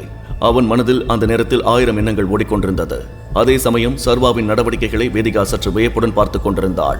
பின் பார்ட்டியில் சர்வாவும் வேதிகாவும் பேசிக்கொள்ளவே இல்லை. என் வீடு பக்கத்துல தான் இருக்கு, அங்க போயிட்டு போலாமா? என்ன உன்னோட வீட்டுக்கா? என்ன நீ பாட்டுக்கு உன் வீட்டுக்கு வான்னு சொல்லிட்டு இருக்க அசால்ட்டா? நினைப்புதான் பொழப்ப கெடுக்கும்னு சொல்லுவாங்க, அந்த மாதிரி இருக்கு நீ சொல்றது. புருஷன் வீட்டுக்கு வரதுக்கு பொண்டாட்டி ஏன் இவ்வளவு யோசிக்கணும்? எங்க பாரு, உன்னோட முட்டாள்தனமான லாஜிக் எல்லாம் நீ உன்னோடைய வச்சுக்கோ. முதல்ல நீ என்னோட ஹோட்டல் பெட்ரூம்குள்ள எப்படி வந்து அதை முதல்ல சொல்ல. எனக்கு உன்கிட்ட அதே கேள்வியை தான் கேட்கணும்.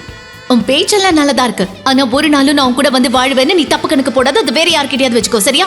ஒருவேளை ஃபியூச்சர்ல நம்ம ஏதாவது சேர்ந்து வாழற மாதிரி நிலைமை வந்துச்சுன்னா நான் உன் வீட்டுக்கு வர மாட்டேன், நீ தான் என் வீட்டுக்கு வந்து வாழணும், அதுவும் வேலைக்காரனா. புரிஞ்சுதா? சர்வா வேதிகாவை பார்த்தான். பின் ஒரு நொடி தன் கையில் இருந்த மோதிரத்தை பார்த்தான். அந்த மோதிரம் மட்டும் இன்று அவன் கையில் இல்லாமல் போயிருந்தால் சர்வாவிற்கு இன்று என்ன வேண்டுமானாலும் நடந்திருக்கலாம்.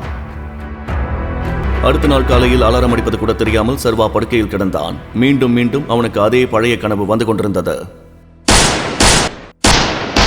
இருந்தும் அலாரம் சத்தத்தின் ஒளி அவன் கனவில் குறுக்கிட்டு திடுக்கிட்டு எழுந்து அமர்ந்தான். தன் தந்தையின் பிசினஸ் சாம்ராஜ்யத்தை இத்தனை வருடமும் உயிர்ப்புடன் வைத்திருந்த விக்ரமனுக்கு சர்வா மனதார நன்றி கூறினான். பின் படுக்கையிலிருந்து எழுந்த சர்வா வேலைக்கு புறப்பட தயாரானான். சர்வாவும் விக்ரமனும் பேசியபடி சர்வா மீண்டும் டெலிவரி பாய் வேலையிலேயே இருப்பது அவன் அடையாளத்தை மறைக்க உதவும் என முடிவெடுத்தான். விக்ரமன் கொடுத்த செக்கை தன் பாக்கெட்டில் வைத்துக்கொண்டு வீட்டிலிருந்து கிளம்பினான் சர்வா. 1 மணி நேரத்திற்கு பிறகு தன் அலுவலகத்தை அடைந்த சர்வா காரிடாரில் நடந்து செல்லும் போது பின்னாலிருந்து ஒரு குரல் கேட்டது. Delivery boy. சர்வா பின்னால் திரும்பி பார்க்கவும் அவனுடன் வேலை செய்யும் ஹரிஷ் நின்று கொண்டிருந்தான். அவனுக்கு வேலை செய்வதை விட சர்வாவை மட்டம் தட்டி பேசுவதுதான் மிகவும் பிடிக்கும். என்ன விஷயம் சொல்லு, எனக்கு நிறைய வேலை இருக்கு. அட, எந்த கோட்டையை பிடிக்கிறதுக்காக சார் இவ்வளவு அவசரமா போறீங்க? பாஸ் உன்னை உள்ள கூப்பிடுறாரு. அப்புறம் நேத்து இன்ஃபார்ம் பண்ணாம எங்க போன? உங்க அப்பனோட கல்யாண ஊர்வலத்துக்கா? இதை கேட்டு சர்வாவின் ரத்தம் கொதித்தது. அவன் நினைத்தால் ஒரே அடியில் ஹரிஷின் முகத்தை உடைத்திருக்க முடியும். ஆனால் எதுவும் பேசாமல் சர்வா தன்னை அமைதிப்படுத்திக் கொண்டு அவனுடைய பாஸின் கேபினுக்குள் நுழைந்தான். Good morning sir. உனக்கு குட் மார்னிங்கா பேட் மார்னிங்கான்னு நான் சொல்றேன். சர்வா எதுவும் பேசாமல் அமைதியாக நின்றிருந்தான். மீண்டும் சர்வாவிடம் கோபமாக பேசிய அவனுடைய பாஸ், நேத்து ஒருத்தர்கிட்ட இன்ஃபார்ம் பண்ணாம எங்க போய் தொலைஞ்ச? சர்வா இதற்கும் பதில் பேசாமல் அமைதியாக இருந்தான். சர்வா நினைத்திருந்தால் ஏதாவது ஒரு பொய்யை சொல்லி சமாளித்திருக்க முடியும். ஆனால் அவன் அப்படி செய்ய விரும்பவில்லை. நேத்து ஏகப்பட்ட டெலிவரி பெண்டிங். உன்னால கம்பெனிக்கு எவ்வளவு லாஸ் ஆச்சு தெரியுமான்னு கேக்குறேன். ஆனா சார், மாசத்துக்கு ஒரு தடவை நான் கேஷுவல் லீவ் எடுக்கலாம்ல, அதான். வாய் மூடு. எந்த கேள்வி கேட்டாலும் அதுக்கு ஒரு பதில சொல்லிடுறேன். இதெல்லாம் அப்பா வீட்டு கம்பெனியா? இதை கேட்ட சர்வாவிற்கு கோபத்தில் முகம் சிவக்க ஆரம்பித்தது. கோபத்தில் தன் கை முஷ்டியை மடக்கிய சர்வா அவன் பாஸை நோக்கி முறைத்தான். என்னடா முறைக்கிற? இன்னிலிருந்து உனக்கு இங்க வேலை கிடையாது. You are fired. இதை கேட்ட சர்வாவிற்கு எந்த ஆச்சரியமும் ஏற்படவில்லை. ஏனென்றால் இப்படி ஒரு சம்பவம் கூடிய விரைவில் நடக்கும் என்று சர்வா ஏற்கனவே எதிர்பார்த்திருந்தான். சர்வாவின் பாஸும் ஆகாஷும் நெருங்கிய நண்பர்கள். முந்தைய நாள் பார்ட்டியில் ஆகாஷுக்கு சர்வா சொன்ன அந்த பதில், ஆகாஷ் மாதிரி அறவை கிடங்கு கிட்டலாம் பதில் சொல்லிட்டு இருக்காதுன்னு சொன்னார். இது இன்று நடக்காவிட்டாலும் என்றாவது ஒரு நாள் நடந்தே தீரும் என்பது சர்வாவிற்கு நன்றாகவே தெரியும். ஒன்றும் பிரச்சனை இல்லை, நான் இப்பவே கிளம்புறேன். நான் வேலை பார்த்ததுக்கான என்னோட சம்பளம் மொத்தத்தையும் செட்டில் பண்ணுங்க. சம்பளமா? நீ எனக்கு பண்ண நஷ்டத்துக்கு நான் தாண்டா உங்ககிட்ட பணம் கேட்கணும். நீ எனக்கு பண்ணிருக்கிற லாஸுக்கு எனக்கு நஷ்ட ஈடா உங்ககிட்ட நான் தான் கணக்கு போட்டு காசு வாங்கணும். உங்ககிட்ட நஷ்ட ஈடு கேட்கலன்னு நீ சந்தோஷப்பட்டுக்கோ. முதல்ல டைம் வேஸ்ட் பண்ணாம கொஞ்சம் வெளியில போ. என்ன சார் சொல்றீங்க? ஒரே நாள்ல 25,000 ரூபாய் எப்படி நஷ்டமாகும்? என் சம்பளம் கைக்கு வர வரைக்கும் நான் இங்கிருந்து கிளம்ப மாட்டேன். என்னோட சம்பளத்தை கொடுங்க. சம்பளமா? இரு, உனக்கு இப்பவே கை நிறைய கொடுத்து அனுப்புறேன் என்று சொன்ன அவன் பாஸ் காலிங் பெல்லை அழுத்தவும் 4 பவுன்சர்கள் அந்த அறைக்குள் வேகமாக நுழைந்தனர். இவனை அடிச்சு வெளியில தூக்கி போடுங்க.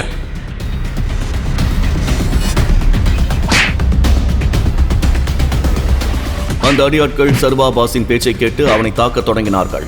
ஆனால் அவர்களை லாவகமாக சமாளிக்க தொடங்கிய சர்வா அந்த 4 பவுன்சர்களையும் அடித்து துவம்சம் செய்தார்.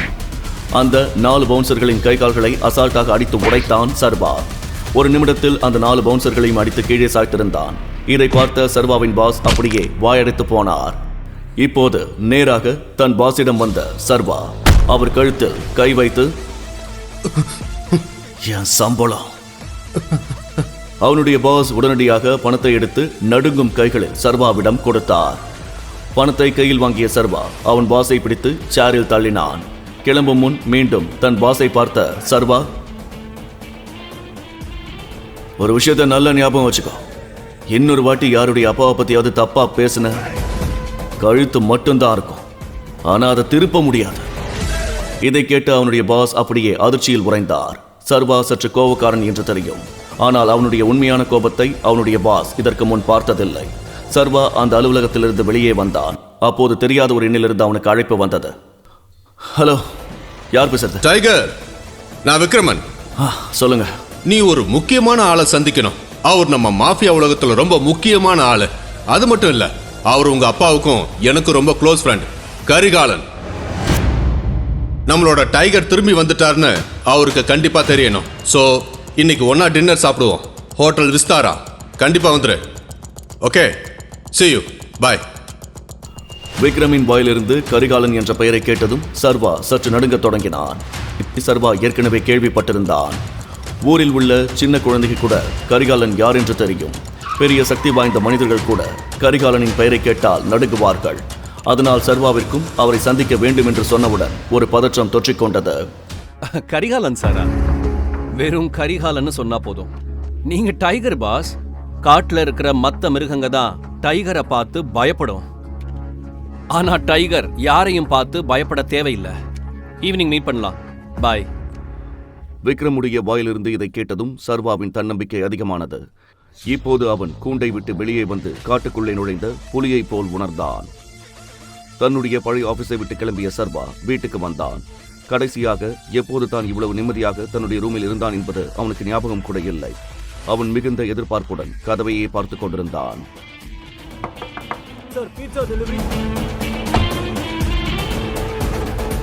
சார், ஆர்டர் வெறும் 500 ரூபாய் தான். நீங்க 1000 ரூபாய் கொடுத்துருக்கீங்க. நீங்க டெலிவரி பண்றவங்க ரொம்ப கஷ்டப்படுறீங்க நண்பா. இந்த 500 ரூபாய் உனக்கு டிப்ஸ். ரொம்ப தேங்க்ஸ் சார்.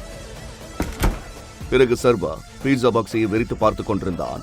கடைசியாக எப்போது பீட்சா சாப்பிட்டோம் என்பது அவனுக்கு நினைவில் இல்லை. தன் காதலி வைஷ்ணவியுடன் வாழ ஒரு நல்ல வீடு வேண்டும் என்பதற்காக அவன் எத்தனை தியாகங்களை செய்திருக்கிறான் என்பது அவனுக்கு இப்போதுதான் புரிந்தது. ஆனால் இப்போது அவன் எதற்காகவும் பின்வாங்கப் போவதில்லை. மாலையில் அபினவ் ஹோட்டல் விஸ்தாராவுக்கு கிளம்ப ரெடியாகிக் கொண்டிருந்தான். அவன் ஒரு கிரே கலர் சட்டையும் பிளாக் கலர் பேண்ட்டும் அணிந்திருந்தான். அவனிடம் இருப்பதிலேயே நல்ல உடை இது மட்டும்தான். வெளியிலிருந்து ஹோட்டலை பார்த்ததும் அவன் அப்படியே ஆச்சரியத்தில் உறைந்து போனான். இவ்வளவு பெரிய ஹோட்டலை இவ்வளவு அருகில் நின்று அவன் பார்த்ததே இல்லை. கவனமா பாத்துக்க. ஏய் நில்லு. எங்க போற? நான் உள்ள போறேன். என்ன பிரச்சனை? நீ உள்ள போகணுமா? உன்னை நான் உள்ள விட்டுருவேன்னு நினைச்சிட்டியா என்ன? நான் ஏன் உள்ள போக கூடாது? தன்னுடைய ஆடையை வைத்துதான் செக்யூரிட்டி ஹெட் அவனை எடை போடுகிறான் என்பதை சர்வா புரிந்து கொண்டான். இங்க பாரு, உன்ன மாதிரி ஆளுங்களே எனக்கு நல்லாவே தெரியும். தேவையில்லாம சீன் போடாம இங்க இருந்து கிளம்பு. உனக்கு என்ன எப்படி தெரியும்? நீ என் சொந்தக்காரனா? நான் உள்ள போறதுக்காக வந்திருக்கேன். அப்புறம் ஏன் நான் திரும்பி போகணும்? இது என்ன உன் அப்பா வீட்டு ஹோட்டல் நினைச்சியா? சொல்லு. இதை கேட்டதும் சர்வாவின் கோபம் உச்சத்தை அடைந்தது. ஆனால் அவன் கோபத்தில் எதையும் செய்து அங்கு இருப்பவர்களின் கவனத்தை ஈர்க்க விரும்பவில்லை. சர்வா சற்று பின்னால் நகர்ந்து விக்ரமுக்கு கால் செய்தான். டைகர் எங்க இருக்க? நான் ஹோட்டல் என்ட்ரன்ஸ்ல இருக்கேன் விக்ரம். நம்ம டேபிள் நம்பர் என்ன? டேபிள் நம்பரா? ஏய், நான் தான் அந்த ஹோட்டலோட ஓனர். நான் ஏன் டேபிள புக் பண்ணணும்? நீ உள்ள போய் சௌரியமா உட்காரு. நான் கிளம்பிட்டேன், சீக்கிரமா வந்துடுவேன். என்னால உள்ள போக முடியல. இங்க ஒரு செக்யூரிட்டி கார்டு நின்னுகிட்டு இருக்கான். அவன் என்ன மாதிரி ஆளுங்களை உள்ள விட மாட்டேன்னு சொல்றான். யார் அந்த இடியட்? நீ ஒண்ணு பண்ணு. நான் இன்னும் 10 நிமிஷத்துல அங்க வந்துடுவேன்.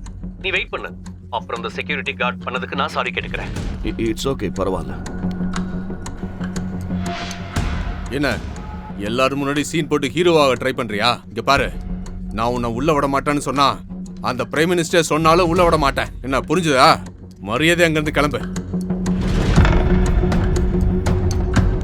ஏய், அங்க பாரு, இது உன் யூஸ்லெஸ் எக்ஸ். வா, அவனை வச்சு கொஞ்ச நேரம் ஃபன் பண்ணலாம்.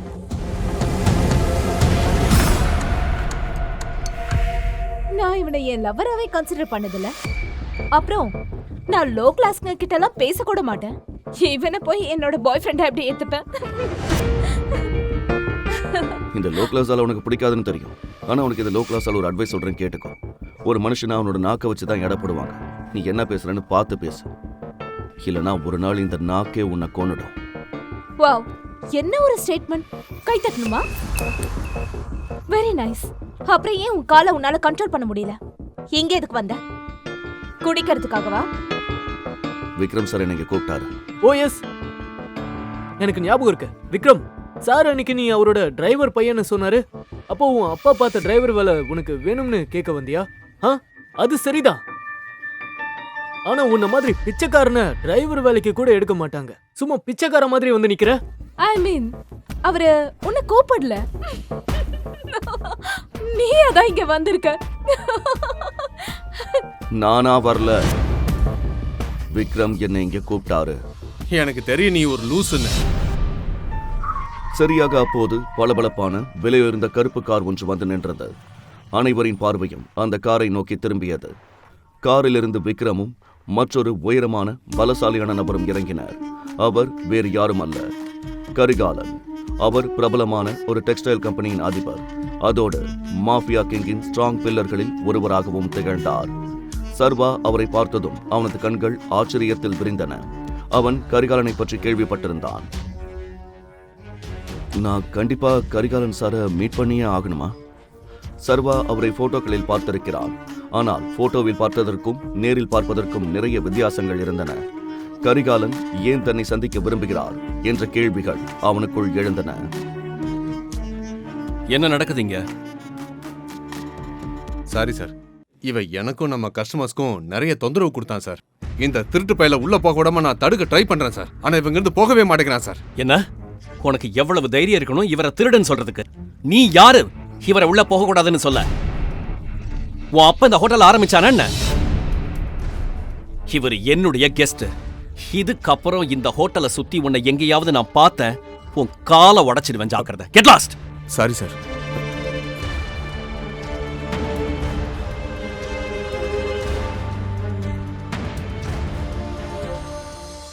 I'm sorry tiger. இந்த இடியட்டால ஒன்றும் ப்ராப்ளம் இல்லை. உண்மையை சொல்லணும்னா ஒரு லோ கிளாஸுக்கு இன்னொரு லோ கிளாஸ் எதிரியா மாறிட்டான். வாங்க போகலாம். விக்ரம் சர்வாவை உள்ளே அழைத்துச் செல்ல சைகை காட்டினார். சர்வா விக்ரமை பின்தொடர்ந்தான். பலமான காலடி சத்தத்துடன் கரிகாலனும் சர்வாவை பின்தொடர்ந்தார். சிறிது நேரம் கழித்து அவர்கள் ஒரு ஆடம்பரமான ஹோட்டல் ரூமுக்கு வெளியே வந்தனர். அவர்கள் உள்ளே செல்வதற்கு முன் மேனேஜர் அவர்களை சந்தித்தார். Good evening sir. Welcome sir. Can I get something for all of you? ஒரு காரியம் பண்ணு, இங்க இருக்கிற காஸ்ட்லியான லிக்கர் எல்லாத்தையும் கொண்டு வா. Sure sir. If you don't mind, ஹோட்டல்ல இருக்கிற எல்லா லிக்கர் பேரும் எனக்கு தெரியும் சார். நம்ம கிட்ட 5 lakhs மதிப்புள்ள டெக்கிலா இருக்கு, 8 lakhs மதிப்புள்ள ஓட்கா, 10 lakhs மதிப்புள்ள whisky, and we have gin 11 lakhsல இருக்கு. Sir, what would you like to have? Great. இன்னைக்கு எனக்கு இங்க சில ஸ்பெஷல் கெஸ்ட் இருக்காங்க. ஸோ மற்றது எல்லாத்தையும் விட்டுட்டு ரொம்ப காஸ்ட்லியானதை மட்டும் எடுத்துட்டு வா. Sure sir. I will get the best liquor for all of you. Good evening sir. Good evening sir. Vikram, இந்த ஹோட்டல் ட்ரிங்க்ஸ்னு எல்லாமே உன்னோடது. ஆனா உன் மேனேஜர் எதுக்கு உங்ககிட்ட விலையெல்லாம் சொல்லிக்கிட்டு இருக்காரு? எதை வேணா நீ செலக்ட் பண்ணலாமே. ஏன்னா நண்பா, நான் டெய்லி ஆல்கஹால் ஆர்டர் பண்ணுவேன். ஆனா இன்னைக்கு உண்மையாவே நம்ம எல்லாருக்குமே வாழ்க்கையில ஒரு முக்கியமான நாள். அதனால தான் நம்ம 3 பேருக்குமே காஸ்ட்லியான ட்ரிங்க்ஸ் ஆர்டர் பண்ணியிருக்கேன். Okay okay. So let's enjoy. ஓகேவா? Let's enjoy.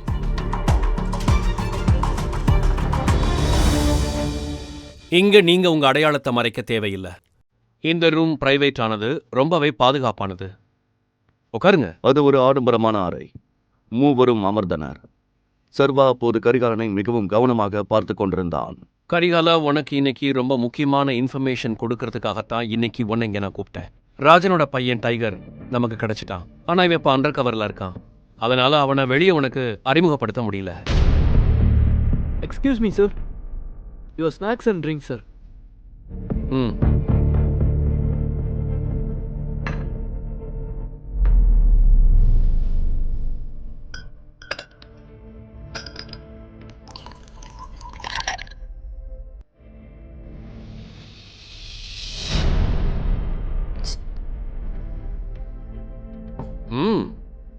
Sure. Cheers. Cheers. Cheers.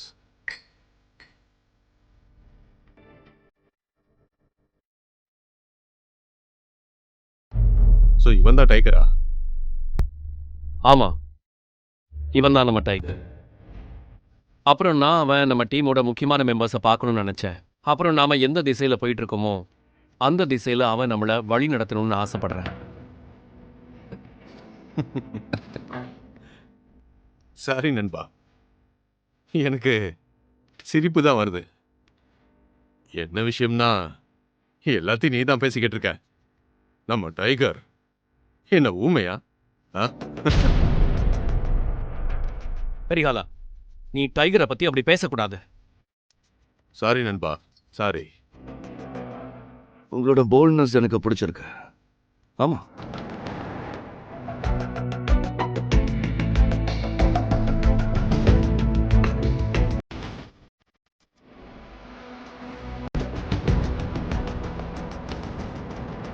நீங்க முதலாளியா இருக்கலாம், ஆனா நீங்க யாரு முன்னாடி உட்கார்ந்துருக்கீங்கன்னு மறந்துடாதீங்க. நான் ஒரு டைகர். ஒரு டைகர் அமைதியாகவும் இருக்காது, சாஃப்டாகவும் பேசாது. ஒரு டைகர் ஸ்ட்ரைட் ஆக்ஷன்ல தான் இறங்கும்.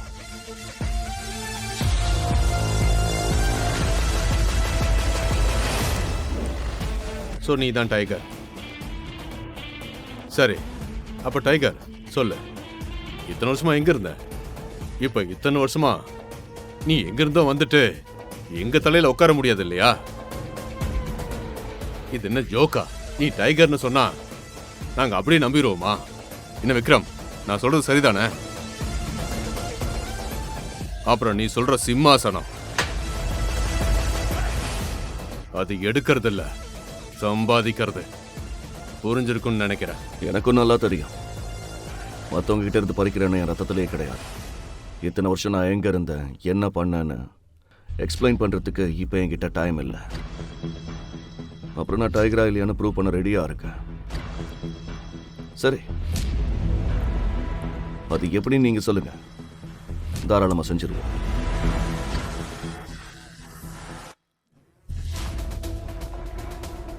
விக்ரம் புன்னகையுடன் சர்வாவை பார்த்தார். சர்வாவை பற்றி அவர் நினைத்ததை விட அவன் இன்னும் ஆபத்தானவன் என்று அவருக்கு புரிந்தது.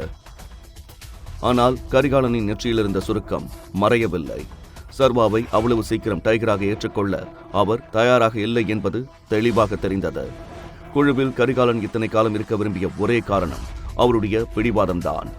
நாளை ஒரு குழந்தை தன் தலையில் உட்கார்ந்து தன்னை ஆளப்போகிறது என்பதை அவரால் ஜீரணிக்க முடியவில்லை. சும்மா விக்ரம் பாராட்டின மட்டும் போதாது நண்பா. உன்னை டைகர்னு நான் ஏத்துக்கல, நீ நிரூபிக்கணும். நீ கண்டிப்பா நிரூபிச்சே ஆகணும் நீ தான் டைகர்னு. அப்புறம் நான் உன் கூட சேலஞ்ச் பண்ணணும்னு நினைக்கிறேன். என்ன சொல்ற? Relax Vikram, relax. Let's fight. பார்க்கலாம், நாம சண்டை போடலாம். நீ ஜெயிச்சுட்டா டைகர்னு நான் ஒத்துக்கிறேன். ஒருவேளை நீ தோத்துட்டா நான் கொடுக்குற பணத்தை வாங்கிக்கிட்டு இந்த இடத்த விட்டு எங்கேயாவது போய் செட்டில் ஆயிக்க. கரிகாலா, என்ன சொல்ற? இது சரியில்லை.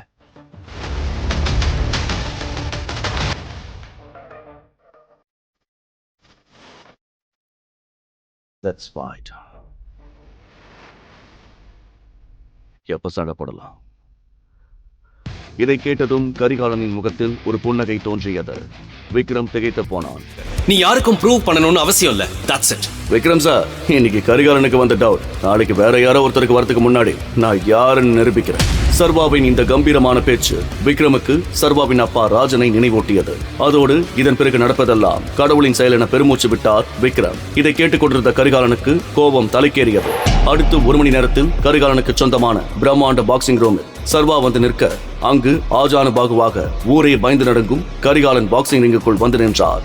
பவுன்சர்களை விக்ரம் வெளியில் இருக்க சொல்லிவிட்டு ரிங்கிற்குள் சர்வா, கரிகாலன் மற்றும் விக்ரம் மட்டுமே அங்கிருந்தனர். ஏய் சர்வா, நல்லா யோசிச்சுக்கோ. இது வரைக்கும் இந்த ரிங்ல நான் தோத்ததே இல்ல. ஏன்னா இது வரைக்கும் நீங்க ராஜனோட மகன் என்ன ஃபேஸ் பண்ணதில்லை. விக்ரம், நீ யார் மேல பெட் பண்ண போற? என் மேலையா இல்ல அவன் மேலையா? இது என்ன கேள்வி? நான் எப்பவும் ராஜன் பக்கம்தான், சர்வா மேலதான். விக்ரம், உன்னோட இந்த புலிக்குட்டி இப்போ என்கிட்ட அடி வாங்கி எப்படி பூனைக்குட்டியா மாறி ஓட போகுதுன்னு பாரு. பாக்ஸிங் ரிங்கிற்குள் கரிகாலனை தலை முதல் கால் வரை பார்த்துவிட்டு இவர் கூட சண்டை போடுறது கஷ்டம்தான் போலையே என்று சர்வா யோசிக்க பாக்ஸிங் பெல் அடித்து சண்டை துவங்கி வைக்கப்பட்டது. சட்டென கரிகாலன் தனது முதல் அடியை டமார் என்று சர்வாவின் தலையில் அடிக்க சர்வாவுக்கு தலை சுற்றியது. அந்த மயக்கத்தில் டைகர், உன்னோட கடைசி மூச்சு வர சண்டை விட்டுடா என்று சிறுவயதில் அவனது அப்பா ராஜனின் வார்த்தைகள் எதிரொலித்தன. விக்ரம், இவனா நம்மள வழி நடத்த போறான். நான் தான் சொன்னேன்ல, எவனோ ரோட்ல போறவன் நான் தான் டைகர்னு சொல்லிட்டு வந்தா அதை நம்புறதுக்கு நான் என்ன முட்டாளா? கமான். அடுத்து கரிகாலன் சர்வாவின் முகத்தில் குத்த அதில் சுதாரித்துக் கொண்டு சர்வா தப்பித்து முறைத்து நின்றான். அடுத்து கரிகாலன் அடிக்க வர சர்வா அதை லாவகமாக எதிர்கொண்டு பதிலுக்கு கரிகாலன் முகத்தில் ஒரு குத்து விட்டான். அதை பார்த்து விக்ரம் ஆச்சரியமானார். அடுத்து சர்வாவின் ஒவ்வொரு அசைவும் விக்ரம் மற்றும் கரிகாலனுக்கு சர்வாவின் தந்தை ராஜனை நினைவூட்டின. அப்பொழுது விக்ரம், கரிகாலா, சர்வா கிட்ட அடி வாங்காம இந்த சண்டையில தோத்துட்டேன்னு ஒத்துக்கோ. இதை நான் யார்கிட்டயும் சொல்ல மாட்டேன். விக்ரமின் பேச்சு கரிகாலனுக்கு எரிச்சல் ஊட்ட வெறியில் மீண்டும் சர்வாவை அடிக்க போனார். ஆனால் கரிகாலனின் அடியை சர்வா லாவகமாக எதிர்கொண்டு அவருடைய வயிற்றில் குத்த கரிகாலன் கதிகலங்கி போனார். மேலும் அடுத்த சில வினாடிகளில் சர்வாவின் லெப்ட் ரைட் என விரல வைக்கும் மடியால் கரிகாலன் கீழே நிலை தடுமாறி விழுந்தார். அதன் பின் சர்வா கெத்தாக நிற்க கரிகாலன் எழ முடியாமல் தடுமாறினார். அப்பொழுது விக்ரமை பார்த்து கரிகாலன், விக்ரம், உனக்கு இப்ப சந்தோஷமா இருக்குமே? ஏய் சர்வா, நீ யாருக்கிட்ட கத்துக்கிட்ட? எங்க வாதியார்கிட்ட தான். சரி, என் கூட இன்னைக்கு நீ பார்ட்டி பண்ற, மொத்த செலவும் என்னோடது. கரிகாலா, இப்படி எல்லாம் கேட்க கூடாது. டைகர் சார் என் கூட பார்ட்டி பண்றீங்களான்னு மரியாதையா கேட்கணும். டைகர் சார் என் கூட பார்ட்டி பண்றீங்களா? ஓகேவா விக்ரம்? ரைட். சொல்லு வேதிகா. சர்வா, என்னோட பேரண்ட்ஸ் ஊர்ல இருந்து வந்துட்டாங்க. அவங்களுக்கு எல்லா விஷயமும் தெரிஞ்சிருச்சு. உன்னை பார்க்கணும்னு சொல்றாங்க. எங்க இருந்தாலும் கிளம்பி வீட்டுக்கு வா. இப்பவே வா. அதுக்கு எதுக்கு நீ ஷாக் ஆகுற? நீ பண்ணதுக்கு அனுபவி. சார், என் மாமனார் மாமியார பார்க்க போறேன். என்னால உங்க கூட இன்னைக்கு ஜாயின் பண்ணிக்க முடியாது. சர்வா, உனக்கு கல்யாணம் ஆயிடுச்சா? இத பத்தி நீ சொல்லவே இல்லையே. அது ஒரு பெரிய கதை. நான் இன்னொரு நாள் சொல்றேன் கரிகாலன். டைகர், எல்லாம் ஓகே தானே? அப்போ சூர்யா கிட்ட நீ வந்துட்டேன்னு சொல்லிடுறேன். இப்போதைக்கு சர்வா திரும்ப வந்துட்டாருன்னு சொல்ல வேண்டாம். சூர்யா எப்பவும் போல பண்றத பண்ணட்டும். ஓகே, நான் கிளம்புறேன். விக்ரம் சார், புது வேலை பத்தி சொல்லியிருந்தானே, ஞாபகம் இருக்குல்ல? டோன்ட் வரி, உன் வேலை முடிஞ்சிடும். இருவரிடமும் கை குலுக்கி விட்டு சர்வா கார் புக் செய்ய போக, அப்பொழுது விக்ரம் ஒரு கிஃப்ட் பாக்ஸை சர்வாவிடம் கொடுத்து, இதுல எக்ஸ்பென்சிவ் விஸ்கி இருக்கு, உன் மாமனார் கிட்ட இதை கொடு, ரொம்ப சந்தோஷப்படுவாரு. Thanks sir. நாங்க தான் தேங்க்ஸ் சொல்லணும் சர்வா. எங்க நம்பிக்கையை காப்பாத்துனதுக்கு ரொம்ப நன்றி. See you. ஏய் கரிகாலா, இன்னும் எங்குக்குள்ளே இருக்க போறியா? வா போலாம். சர்வா காரில் வேதிகாவின் வீட்டிற்கு வந்ததும் நீண்ட மூச்சை இழுத்துக்கொண்டு உள்ளே செல்ல அவனையும் மீறி லேசாக வேர்த்தது. உள்ளே ஹாலில் வேதிகாவின் அம்மா அம்பிகாவும் அவளுடைய அப்பா குணசேகரனும் அமர்ந்திருக்க சர்வா அவர்களிடம், வணக்கம் ஆண்டி. ஹாய் அங்கிள், உங்களுக்காக வாங்கிட்டு வந்தேன். வாவ், எக்ஸ்பென்சிவ் கிஃப்டா இருக்கும் போல. நல்ல ஸ்மெல். நீயும் ஸ்மெல் பண்ணு. நீங்க வேற. எனக்கு என்னமோ இவன் இந்த பாட்டில திருடிட்டு வந்துட்டானோன்னு தோணுது. இவனை பார்த்தா இதெல்லாம் காசு கொடுத்து வாங்குற ஆள் மாதிரியா இருக்கா? இப்போ இதெல்லாம் கொண்டு வந்து என் குடும்பத்தோட அப்படியே ஒட்டிக்கலான்னு பாக்குறியா? நான் எதையும் திருடிட்டும் வரல. யாரையும் காக்கா பிடிக்கணும்னு அவசியமும் இல்ல. ஓ அப்படியா? அப்போ என் பொண்ணு கூட நடந்ததுக்கு பேர் என்ன? இதெல்லாம் நீ பண்றது என் பொண்ணு உன்னை நம்புவானு தானே? அண்ணக்காவடியா இருக்க நீ எங்க? மகாராணி மாதிரி இருக்க என் பொண்ணு எங்க? சர்வாவின் வாழ்க்கையை புரட்டி போட்ட அந்த இரவை பற்றி சர்வா யோசிக்க ஆரம்பித்தான். யார் என்று தெரியாத வேதிகாவின் அறையில் அரைகுறை ஆடையுடன் சர்வா மாட்டிக்கொண்டான். அங்கு எப்படி வந்தான் என இப்பொழுது வரை சர்வாவுக்கு தெரியாது. இது பற்றி சொன்னால் யாரும் சர்வாவை நம்ப தயாராக இல்லை. நிர்கதியாக அவமானப்பட்டு நின்றார். வாயை திறந்து சொல்லு, எதுக்கு என் பொண்ணை ஏமாத்த பாக்குற? Ambika, cool down. சர்வா, நீயும் உட்காரு. நடந்த எல்லா விஷயத்தையும் கேள்விப்பட்டோம். அன்னைக்கு என்ன நடந்துச்சுன்னு என் பொண்ணுக்கும் தெரியல. உன்கிட்ட இருந்து எந்த பதிலும் இல்ல. தப்ப சரி பண்ண முடியாது. சோ பெரியவர் முடிவு பண்ணபடி நீங்க 2 பேரும் சேர்ந்து வாழ்றதா கரெக்ட். யாருமே இல்லாத தனக்கு வேதிகா எதிர்பாராமல் கிடைத்த இந்த உறவை தக்க வைத்துக் கொள்ள வேண்டுமென முடிவெடுத்து விட்டான் சர்வா. அதோடு தான் மிகப்பெரிய கேங்ஸ்டர் கூட்டத்தின் தலைவன் டைகர் என்ற ரகசியமும் இங்கே இருக்கும் யாருக்கும் தெரிந்துவிடக் கூடாது என்பதில் தீர்க்கமாக இருந்தவன் எந்த சூழ்நிலையிலும் நிதானம் இழந்துவிடக் கூடாது என்று மனதிற்குள் உறுதி எடுத்துக் கொண்டான். நீ என்ன வேலை பாக்குற சர்வா? நான் ஃபுட் டெலிவரி பாயா ஒர்க் பண்ணிட்டு இருந்தாங்க. ஆனா இன்னைக்கு அந்த வேலையும் போயிடுச்சு என்று சர்வா சொல்ல அம்பிகா கோபமாக சர்வாவை பார்த்தாள். ஆனால் குணசேகரனுக்கு சர்வாவின் வெளிப்படைத்தன்மை பிடித்திருந்தது. ஓகே, ஆனா நீ வேற ஏதாவது ஒரு பெரிய வேலையா தேடிக்க பாரு. அப்பதான் உன்னால எங்க பொண்ணுக்கு சமமா இருக்க முடியும். சரி, நீ கிளம்பு. சர்வா அங்கிருந்து கிளம்ப அதற்குள் அம்பிகா கோபமாக, எவ்வளவு திமிரா போறான் பாருங்க. மனசுல ஓவர் கான்பிடன்ஸ். பாக்கெட்ல 10 ரூபாய் இல்ல, இதுல ஏதோ காட்டுக்கே டைகர்னு நினைப்பு. இவனுக்கெல்லாம் எவன் வேலை தருவான்? யாரும் எனக்கு வேலை தர மாட்டேன்னு சொல்ல போறதில்ல. எனக்கு ஏத்த வேலை நிச்சயமா கிடைக்கும். சோ என்ன நினைச்சு ரொம்ப கவலைப்படாதீங்க. இவன் திமிர பாத்தீங்களா? சர்வா கோவத்தை காட்டாமல் பொறுமையாக, அப்போ எனக்கு ஒரு வேலை கிடைச்சிருச்சுன்னா உங்க பொண்ணை கல்யாணம் பண்றதுக்கு தகுதியானவன்னு ஒத்துப்பீங்களா ஆண்டி? எனக்கு நம்பிக்கை இருக்கு. உங்களுக்கு? பாரு எவ்வளவு கான்பிடென்ட்டா இருக்கா. இந்த வெட்டி பேச்சு கொண்டு குறைச்சல் இல்ல. நாங்க வேலைக்கு போகணும்னு சொன்னதும் கிடைச்ச ஏதாவது ஒரு வேலைக்கு போயிடலான்னு தப்பு கணக்கு போடாத. இன்னைக்கே கூட கார் கழுவுற வேலையோ இல்ல சூப்பர் மார்க்கெட்ல பில் போடுற வேலையோ ஈஸியா கிடைச்சிடும். ஆனா நாங்க சொல்றது என் பொண்ணை கல்யாணம் பண்ணி கொடுக்க ஒரு அந்தஸ்தான வேலை. அத உன்னால ஒரே நாள்ல கண்டுபிடிக்க முடியாது என்று அம்பிகா சொன்னதை கேட்டு சர்வா மெதுவாக சிரித்தான். சர்வா யார்? அவனுக்கு பின் மர்மம் பற்றி அம்பிகாவுக்கு தெரியாது. சர்வா சிரித்துக் கொண்டே வேதிகா இருக்கும் ரூமிற்கு சென்று அவள் ரூமின் கதவை தட்ட வேதிகா வெளியே வந்து பார்த்தாள். என்ன? நைட் லேட் ஆயிடுச்சு. இப்ப என்னால என் வீட்டுக்கு போக முடியாது. இங்க படுக்க எனக்கு ஒரு இடம் வேணும். அதுக்கா? நீ தானே உன் பேரண்ட்ஸை பார்க்க வர சொன்ன. அப்போ நீ தான் இடம் கொடுக்கணும். ஹலோ, மறுபடியும் உன்னை ரூம்குள்ள விடுவேன்னு நினைச்சியா? அப்போ நான் எங்க போவேன்? நீ எங்கேயோ போ, என்னமோ பண்ணு. இப்ப கால் எடுக்கல, காலை உடைச்சிருவேன். முதலில் வேதிகா சொன்னதுக்கு எதிராக சர்வா தன் காலை வைத்து கதவை தடுத்து நிறுத்தினான். பின் வேதிகா ரூம் கதவை வேகமாக திரும்ப மூட, அப்பொழுது கால் அடிபடாமல் இருக்க காலை எடுத்தார். கதவை வேகமாக மூடிவிட்டு வேதிகா, வேலைக்காரங்களுக்குன்னு ஒரு தகுதி இருக்கு, போய் ஸ்டோர் ரூம்ல இருக்கிற வழியை பாரு. வேதிகாவின் இந்த பேச்சை கேட்டு எதுவும் செய்ய முடியாமல் சர்வா சோகத்தில் மூழ்கினார். அது சரி, நான் நைட் ஃபுல்லா குடிச்சு மட்ட ஆயிட்டேன்னு ஒத்துக்கிறேன். ஆனா இவ எதுக்காக கதவை திறந்து வச்சுட்டு தூங்குனா? இதை கேட்டா லாஜிக் பேசியான்னு கேட்பா. எதுக்கு வம்பு? இதுக்கு மேல இங்க நின்னா நமக்கு தான் அசிங்கம் என்று முடிவெடுத்த சர்வேஷ் வேதிகா சொன்னது போல சர்வன்ஸ் ரூமுக்கு வந்தான். நல்ல வேளையாக ஒரு பெட் காலியாக இருந்தது. அட்லீஸ்ட் இதாவது கிடைச்சதே என்ற நிம்மதியுடன் அந்த பெட்டில் படுத்தவன் அடுத்த நிமிடம் தூங்கிவிட்டான். அன்று ஒரு நாளில் அவன் வாழ்க்கையில் நடந்த பல்வேறு சம்பவங்களால் அவன் பாதிக்கப்பட்டிருந்தாலும் அதையெல்லாம் நினைத்து அவன் பெரிதாக அலட்டிக் கொள்ளவில்லை. அடுத்த நாள் காலை எழுந்து சீக்கிரமாக தயாரான சர்வா முதல் வேலையாக விக்ரமின் ஆபீஸுக்கு வந்தான். ஆனால் அவனை பார்த்த ஆபீஸ் செக்யூரிட்டி அவனை தடுக்கிறான். நில்லுப்பா, நீ பாட்டுக்குள்ள போனா என்ன அர்த்தம்? அவனுக்கு சர்வா பதில் சொல்வதற்குள் ஒரு விலையுறந்த கார் உள்ளே வந்தது. அதிலிருந்து இறங்கினான் தீரஜ். சர்வாவை பார்த்த தீரஜ், அட இது யாரு? பெரிய வீட்டு மாப்பிள்ளையா? உனக்கு இங்க என்னடா வேலை? ஏ செக்யூரிட்டி, இவனை உள்ள விட்ட விக்ரம் சார் உன் சீட்டை கிழிச்சிருவாரு. கண்ட கழிசடைங்க எல்லாம் வந்து போறதுக்கு இது ஒன்னும் கவர்மெண்ட் பஸ் ஸ்டாண்ட் இல்ல. உனக்கு ஒரு ஃப்ரீ அட்வைஸ் சொல்லவா? முதல்ல உன் ஸ்டேட்டஸ் என்னன்னு புரிஞ்சுக்க, அதுக்கு தகுந்த மாதிரி ஆசைப்படு. அதை விட்டுட்டு பறக்கிறத பிடிக்கிறேன்னு இருக்கிறதையும் விட்டுறாத. இல்ல நான் தெரியாம தான் கேக்குறேன், உன் அப்பா விக்ரம் சாருக்கு கார் ஓட்டுனாருன்றதுக்காக அவர் சொத்துல பாதி உனக்கு எழுதி வச்சிருவாரா? நீ எப்பவும் டெலிவரி பாய் தான். தீரஜின் பேச்சை கேட்டு சர்வாவுக்கு கோபம் வந்தது. அவன் நினைத்திருந்தால் தீரஜின் முகத்தில் தன்னுடைய பாக்ஸிங் திறமையை காட்டி அவனது திமிரான பேச்சுக்கு பதிலளித்திருக்கலாம். ஆனால் அவன் அப்படி செய்யவில்லை. அதற்கு பதிலாக தன் போனை எடுத்து விக்ரமுக்கு போன் செய்யலாம் என்று நினைத்தான் அவன். அதற்குள் அங்கே வேகமாக வந்தாள் விக்ரமின் செக்ரட்டரி கீர்த்தனா. செக்யூரிட்டி, அவரை விடுங்க. நீங்க எதுவும் சொல்ல வேண்டாம், நான் பாத்துக்கிறேன். மிஸ்டர் சர்வா, என் கூட வாங்க என்று கூறி சர்வாவை தன்னுடன் அழைத்துச் சென்றாள் கீர்த்தனா.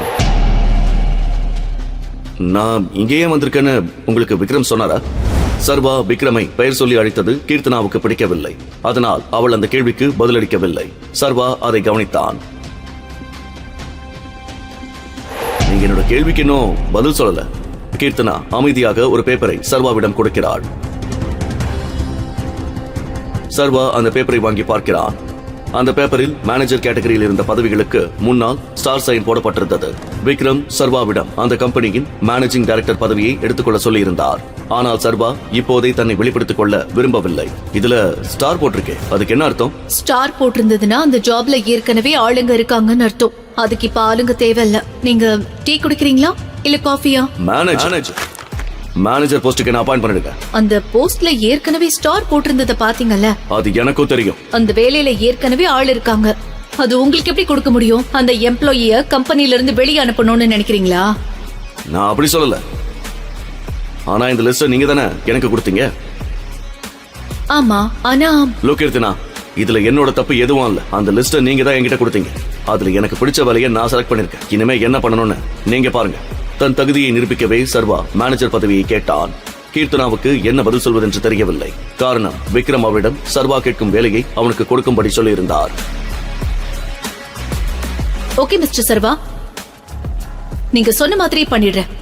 நாளையில இருந்து நீங்க வேலையை ஆரம்பிக்கலாம். பெர்ஃபெக்ட் என்று ஸ்டைலாக சொல்லிவிட்டு அங்கிருந்து போகிறான். கேபினில் இருந்து வெளியே வந்த சர்வாவை எரிச்சலுடன் பார்க்கிறான் தீரஜ்.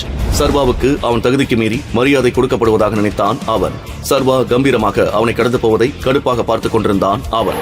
ஆபீஸில் இருந்து வீட்டுக்கு வந்த சர்வாவிடம் அவன் மாமியார் மாமனார் வேதிகா யாருமே ஒரு வார்த்தை கூட பேசவில்லை. வேண்டாத விருந்தாளி போலதான் அவனை பார்த்தார்கள். அதை பற்றியெல்லாம் கவலைப்படாமல் எப்போதும் போல சர்வன்ஸ் ரூமுக்கு போகிறான் சர்வா. மறுநாள் காலை விக்ரம் கொடுத்த செக்கை எடுத்துக்கொண்டு பணம் எடுக்க பேங்குக்கு வருகிறான் சர்வா. சார், நான் கொஞ்சம் கேஷ் வித்ட்ரால் பண்ணணும். ஆனால் அவன் துரதிருஷ்டம், சர்வாவை எப்போதும் மட்டம் தட்டி அவமானப்படுத்தும் பாஸ்கர் தான் அன்று கவுண்டரில் இருந்தான். டெலிவரி பாயாக இருந்தபோது அவனுக்கு பலமுறை பார்சல் கொண்டு வந்து கொடுத்திருக்கிறான் சர்வா. இப்போது சர்வா செக்குடன் வந்திருப்பதை பார்த்து பாஸ்கருக்கு சந்தேகமாக இருந்தது. செக் யாரோடது? உன்னோடதா? இந்த பேங்க்ல பெரிய அமௌண்ட் மட்டும் தான் எடுக்க முடியும்னு உனக்கு தெரியாதா? தெரியும். என்னோட செக் அமௌண்ட்டும் கொஞ்சம் பெருசுதான். இங்க கவுண்டர்ல எடுக்க முடியாது. அதான் மேனேஜரை பார்க்கணும். இதை கேட்ட பாஸ்கர் சிரிக்கிறார். அதுக்கு அவசியம் இருக்காது. செக்கை என்கிட்ட காட்டு. சர்வா செக்கை அவனிடம் கொடுக்க செக்கில் எழுதப்பட்டிருந்த 50 கோடி என்ற தொகையை பார்த்த பாஸ்கர் கோபத்துடன் அதை சுக்குநூறாக கிழிக்கிறார். உனக்கு என்ன பைத்தியம் பிடிச்சிருக்கா? செக்யூரிட்டி, இவனை இப்பவே கழுத்தை பிடிச்சு வெளியே தள்ளுங்க. போலி செக் கொண்டு வந்து கொடுத்து பேங்கை ஏமாத்தலான்னு பாக்குறான். இவனை எல்லாம் போலீஸ கூப்பிட்டு உள்ள தள்ளணும். இழுத்துட்டு போங்க. சர்வா சொல்வதை காதில் வாங்காமல் செக்யூரிட்டி சர்வாவை பிடித்து இழுக்க அதை பார்த்து எல்லோரும் கேலியாக சிரிக்கிறார்கள். அப்போது அதிகாரமாக ஒரு குரல் கேட்கிறது. என்ன நடக்குது இங்கே? அது கரிகாலனின் குரல். கரிகாலனை பார்த்த சர்வா அலட்சியமாக பாஸ்கரை பார்க்கிறான். கரிகாலன் கோபமாக அவர்களை நோக்கி வருகிறார். சாரி சார், நீங்க இந்த டைம்ல இங்க வருவீங்கன்னு எனக்கு தெரியாது. இவன் போலி செக் கொடுத்து எங்களை ஏமாத்த பார்த்தான். அதான் விசாரிச்சிட்டு இருந்தேன். அவனை விடுங்க. செக்யூரிட்டிகள் சர்வா மீதிருந்து கைகளை எடுக்கிறார்கள். கரிகாலன் சர்வாவை அழைத்துக் கொண்டு பேங்க் மேனேஜர் அறையை நோக்கி நடக்க பாஸ்கரும் அவர்களை பின்தொடர்கிறார். அதை கவனித்த கரிகாலன் திரும்பி பார்த்து பாஸ்கரை முறைக்கிறான். நான் உன்னை வர சொன்னேனா? No sir. கரிகாலனின் பார்வை பாஸ்கருக்கு நடுக்கத்தை வரவழைக்கிறது. அதே நேரத்தில் கோபத்தில் கரிகாலன் தான் யார் என்று காட்டிக் கொடுத்து விடுவாரோ என்று பயந்தான் சர்வா. இவர் ஏதாவது தப்பு பண்ணியிருந்தா அதை பத்தி மேனேஜருக்கு சொல்ல வேண்டியதுதான் உன்னோட வேலை. உன் தகுதிக்கு நீயே நடவடிக்கை எடுக்க கூடாது. அப்புறம் உன் வேலைக்கு பிரச்சனை ஆகிடும். புரிஞ்சுதா? Yes sir. சர்வா கரிகாலன் இருவரும் மேனேஜரின் அறைக்குள் நுழைகிறார்கள். அவர்கள் வந்ததை கவனிக்காமல் மேனேஜர் கம்ப்யூட்டரில் வேலை செய்து கொண்டிருக்க கோபத்தில் கதவை வேகமாக மூடுகிறார் கரிகாலன். திரும்பி பார்த்த மேனேஜர் கரிகாலனை பார்த்ததும் அதிர்ச்சியுடன் எழுந்து நிற்கிறார். கரிகாலன் சார், நீங்களா? ஏதாவது நான் என்ன கூப்பிட்டுருக்கலாமே. ப்ளீஸ் உட்காருங்க.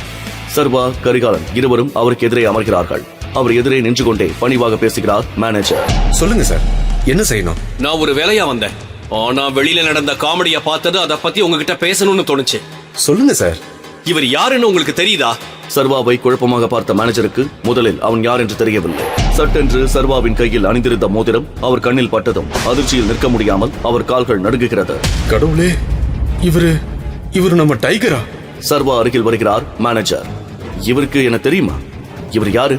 நீங்க சேர்மனா இருக்கிற ஹவுஸ் ஆஃப் டைகர் சாம்ராஜ்யத்துல தான் இவரும் வேலை செய்யறாரு. சர்வாவால் இதை நம்பவே முடியவில்லை. பாஸ்கர் யாருக்காக வேலை செய்தானோ அந்த மேனேஜர் சர்வாவுக்காக வேலை செய்கிறார். மேனேஜர் சர்வாவின் முன்னால் கைகோப்பி நிற்கிறார். டைகர், முதல்ல என்ன மன்னிச்சிருங்க. நீங்க இங்க வந்து ரொம்ப நேரமாச்சா? நான் உங்களுக்கு என்ன செய்யணும்? முதல்ல இப்படி ரியாக்ட் பண்றதை நிறுத்துங்க. இப்போதைக்கு உங்களுக்கும் இவருக்கும் தவிர வேற யாருக்கும் நான் டைகர்னு தெரியக்கூடாது. Okay sir.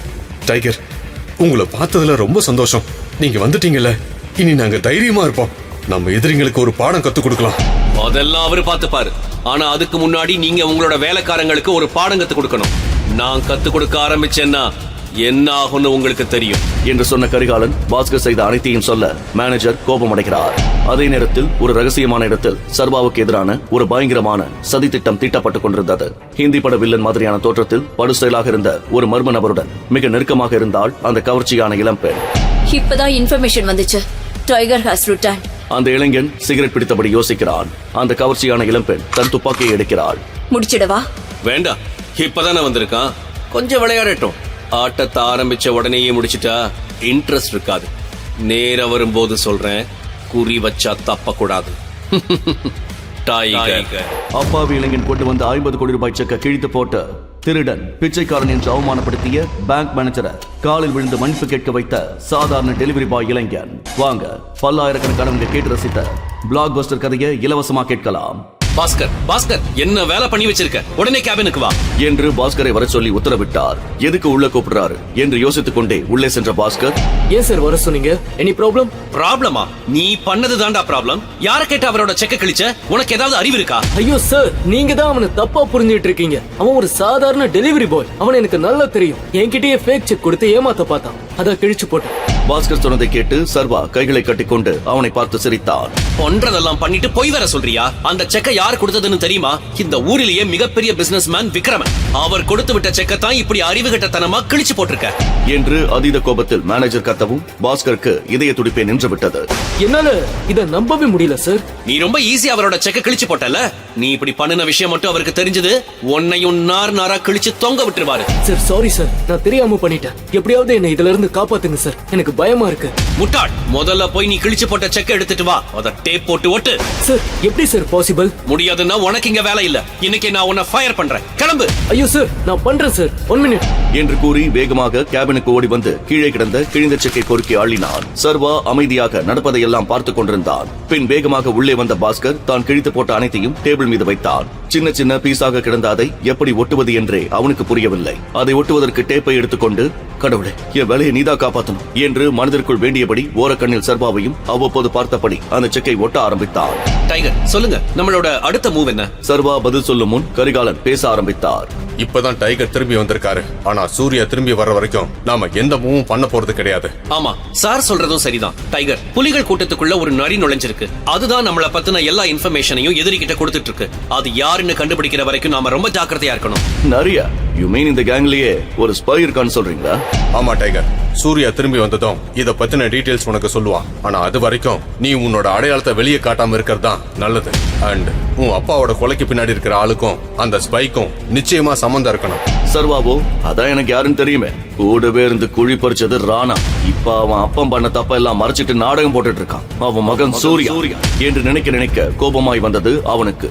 இவங்கெல்லாம் இன்னமும் ராணாவை ரொம்ப நல்லவன் நம்பிட்டு இருக்காங்களே, அவன் துரோகின்னு இவங்களுக்கு தெரியப்படுத்தணும் என்று நினைத்து நிஜமாக வருத்தப்பட்டான் சர்வா.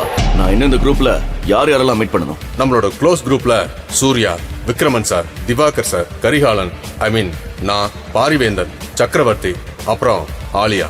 ஆலியாவா? இந்த டீம்ல பொண்ணுங்க கூட இருக்காங்களா என்று சர்வா ஆச்சரியமாக கேட்டான். எஸ், இதுக்கு முன்னாடி ஆலியாவோட அம்மா தான் அந்த பொசிஷன்ல இருந்தாங்க. 1 இயருக்கு முன்னாடி அவங்க இறந்ததுனால ஆலியா அவங்களோட இடத்துக்கு வந்துட்டா. அப்புறம் நீ நினைக்கிற மாதிரி அவ சாதாரண பொண்ணு கிடையாது. அவ ஒரு நெருப்பு சூறாவளி. ஆலியா மாதிரி ஒரு பொண்ண நீ கண்டிப்பா இதுக்கு முன்னாடி உன் வாழ்க்கையில பாத்திருக்கவே மாட்டேன். அறிவு, அழகு, ஆட்டிடியூடுன்னு இது 3 அவகிட்ட அதிகமாவே இருக்கும் என்று கரிகாலன் ஆலியாவை பற்றி பில்டப் கொடுத்து கொண்டே போக அந்த பெண்ணை பார்க்க வேண்டும் என்ற ஆவல் சர்வாவிற்கு அதிகமானது. சர்வாவின் முகத்தை வைத்தே அவனது ஆச்சரியத்தை புரிந்து கொண்ட கரிகாலன், பிடிவாதான் அவளோட பிறவி குணம். ஒரு விஷயத்துல அவ கமிட் ஆனா அதை முடிக்காம வெளியே வரமாட்டான். இந்த குரூப்ல அவ ஒரே ஒரு பொண்ணா இருந்தாலும் இங்க பல ஆம்பளைங்களால சாதிக்க முடியாதத அவ சாதிச்சிருக்கா. கெட்டிக்காரி. நீ எக்காரணத்தை கொண்டும் அவளை ஒரு சாதாரண பொண்ணு தானேன்னு மட்டும் தப்பு கணக்கு போட்டுறாத. இதெல்லாம் உன்னோட நல்லதுக்கு தான் சொல்றோம். அதிலிருந்து சர்வாவிற்கு ஒரு விஷயம் மட்டும் புரிந்தது. கரிகாலனே ஏத்துக்கிறதுக்கு பெரிய ஆட்டம் ஆடிட்டாரு. இந்த பொண்ணுக்கு இவரே இவ்வளவு பில்டப் கொடுக்கறத பார்த்தா அவளும் அவ்வளவு சீக்கிரம் என்ன அக்செப்ட் பண்ண மாட்டா. பட் இந்த சேலஞ்ச் எனக்கு பிடிச்சிருக்கு. சீக்கிரம் அந்த பொண்ணை மீட் பண்ணணும் என்று மனதில் எண்ணிக்கொண்டவனுக்கு நிச்சயம் அடுத்ததாக ஆலியாவை கன்வின்ஸ் செய்வதுதான் தன்னுடைய மிகப்பெரிய டாஸ்காக இருக்க போகிறது என்பதை உறுதி செய்து கொண்டான். சீக்கிரமே ஆலியாவை மீட் பண்றதுக்கான வாய்ப்பு உங்களுக்கு கிடைக்கும். ஆனா அவளை நீங்க எப்படி கன்வின்ஸ் பண்ண போறீங்கன்னு தான் எனக்கு தெரியல. நீ ரொம்பலாம் யோசிக்காத திவாகர். அதெல்லாம் டைகர் பார்த்து பாரு. நானும் இப்படித்தான் முரண்டு பிடிச்சேன். ஆனா டைகர் என்ன ஒரே நாக் அவுட்ல கன்வின்ஸ் பண்ணல. அதே மாதிரி டைகரோட உண்மையான பவரை பார்த்ததுக்கு அப்புறம் கண்டிப்பா அவளும் புரிஞ்சுக்குவா என்று கரிகாலன் கூற மேனேஜர் அவரை ஆச்சரியமாக பார்த்தார். டைகர் கூட ரிங்ல சண்டை போட்டீங்களா சார்? ஆமா, ரொம்ப நல்ல சண்டை அது. வாழ்க்கையில என்னால் அதை மறக்கவே முடியாது. உங்களுக்கு எவ்வளவு பணம் வேணும்னு சொல்லுங்க டைகர், நான் இப்பவே உங்களுக்கு அரேஞ்ச் பண்ணி கொடுக்கறேன். இப்போதைக்கு 1 கோடி கேஷ் வேணும். மிச்சம் இருக்கிற 49 கோடியை என்னோட புது அக்கவுண்ட்ல டிரான்ஸ்ஃபர் பண்ணிடுங்க. கண்டிப்பா டைகர். மேனேஜர் அந்த அறையை விட்டு வெளியே போனதும் எனக்கு இந்த ஆலியாவை பத்தின டீடைல்ஸ் வேணும். பண்றேன் டைகர். ஆனா எக்காரணத்தை கொண்டும் அவளை கோவப்படுத்துற மாதிரி எதுவும் பண்ணிடாத. அண்ட் வெரி இம்பார்ட்டன்ட், அவளை கிண்டல் பண்ணா அவளுக்கு சுத்தமா பிடிக்காது. யார் என்னன்னு பார்க்காம அந்த இடத்துல போட்டு தள்ளிடுவான் என்று சொல்ல ஆலியாவின் கேரக்டர் மேலும் மேலும் இன்ட்ரெஸ்டாக மாறிக்கொண்டே போவதை பார்த்து சீக்கிரமே அவளை மீட் பண்றேன் என்று சர்வா கூறினான். அப்புறம் உனக்கு ஒரு கார் ரெடி பண்ணணும். நான் என்னோட மேனேஜர் கிட்ட இன்ஃபார்ம் பண்றேன். இப்பவே குளோபல் மோட்டார்ஸ்க்கு போ. அங்க உனக்கு ஒரு புது கார் வெயிட் பண்ணிட்டு இருக்கோம். இப்போதைக்கு நான் பணத்தை செட்டில் பண்ணிடுறேன். ஆனா நீ பழையபடி பொசிஷனுக்கு வந்ததும் அது எனக்கு டபுள் மடங்கா கொடுத்தரணும் என்று சொல்ல சர்வா சிரித்து விட்டான். பின் அவன் தனியாக கிளம்பி குளோபல் மோட்டார்ஸுக்கு வர அவசரத்தில் அவர் எந்த காரை புக் பண்ணியிருக்கிறார் என்று கேட்க மறந்து விட்டான். ஆனால் அவன் ஷோரூம் உள்ளே சென்ற பொழுது மேனேஜர் அவனுக்காக வெயிட் பண்ணி கொண்டிருப்பது தெரிய சர்வாவிடம் வேகமாய் வந்தவர், மிஸ்டர் சர்வேஸ்வரன் என்று கேட்க, எஸ் ஐ எம் சர்வேஸ்வரன் என்று அவன் கூற, அவன் எப்படி இருப்பான் என்று கரிகாலன் ஏற்கனவே சொல்லிவிட்டதால் மேனேஜர் ஆச்சரியப்படவில்லை. ஏன் கூட வாங்க சார் என்று பின்னால் இருந்த கராஜுக்கு அழைத்து செல்ல அங்கே பல எக்ஸ்பென்சிவான கார்கள் நின்று கொண்டிருந்தது. அதில் சற்று பழையதாகவும் நிறைய அடி வாங்கியபடியும் நின்ற ஒரு கார் அருகில் மேனேஜர் அழைத்து வர முதல் பார்வையிலேயே அது எக்ஸ்பென்சிவான ஒரு கார் என்று சர்வா கண்டுகொண்டான். வேண்டுமென்றே அதை பழையது போல் மாற்றி அமைக்க சொல்லியிருந்தார் கரிகாலன். அவருடைய திட்டத்தை பார்த்து சர்வா உள்ளுக்குள் மெச்சிக்கொண்டான். அவனுடைய டேஸ்டுக்கு அந்த கார் பக்காவாய் ஒத்துப்போக மேனேஜர் பவ்யமாய், சார் நீங்க காரை டெஸ்ட் டிரைவ் பண்ணி பாக்குறதுன்னா பாருங்க, நான் பேப்பர்ஸ் எடுத்துட்டு வந்துடுறேன் என்று சொல்லி செல்ல சர்வாவும் டிரைவர் சீட்டில் அமர்ந்து அந்த காரை ஸ்டார்ட் பண்ண, ஹாய் என்று விண்டோ பக்கம் இருந்து ஒரு குரல் வந்தது. சர்வா சட்டென்று திரும்பி பார்த்தான். அங்கு வேதிகாவின் பெஸ்ட் ஃப்ரெண்ட் ஷிபானி நின்றிருந்தாள். சிவப்பு நிற கிராப் டாப், காதில் சின்னதாக டைமண்ட் ஸ்டட், தோளில் சீலிங் பேக் என ஆள் வெஸ்டர்ன் ஸ்டைலில் அட்டகாசமாக இருந்தாள். விக்ரமனின் பார்ட்டியில் அவளும் வேதிகாவும் மிகவும் நெருக்கமாக இருப்பதை சர்வா கவனித்திருந்தான். ஆனால் வேதிகா சர்வாவை அவளுக்கு அறிமுகம் செய்து வைக்கவே இல்லை. பார்ட்டி முழுவதும் தன்னை ஷிவானி சந்தேக கண்களோடு பார்ப்பதை சர்வா நன்றாகவே நோட்டீஸ் செய்திருந்தான்.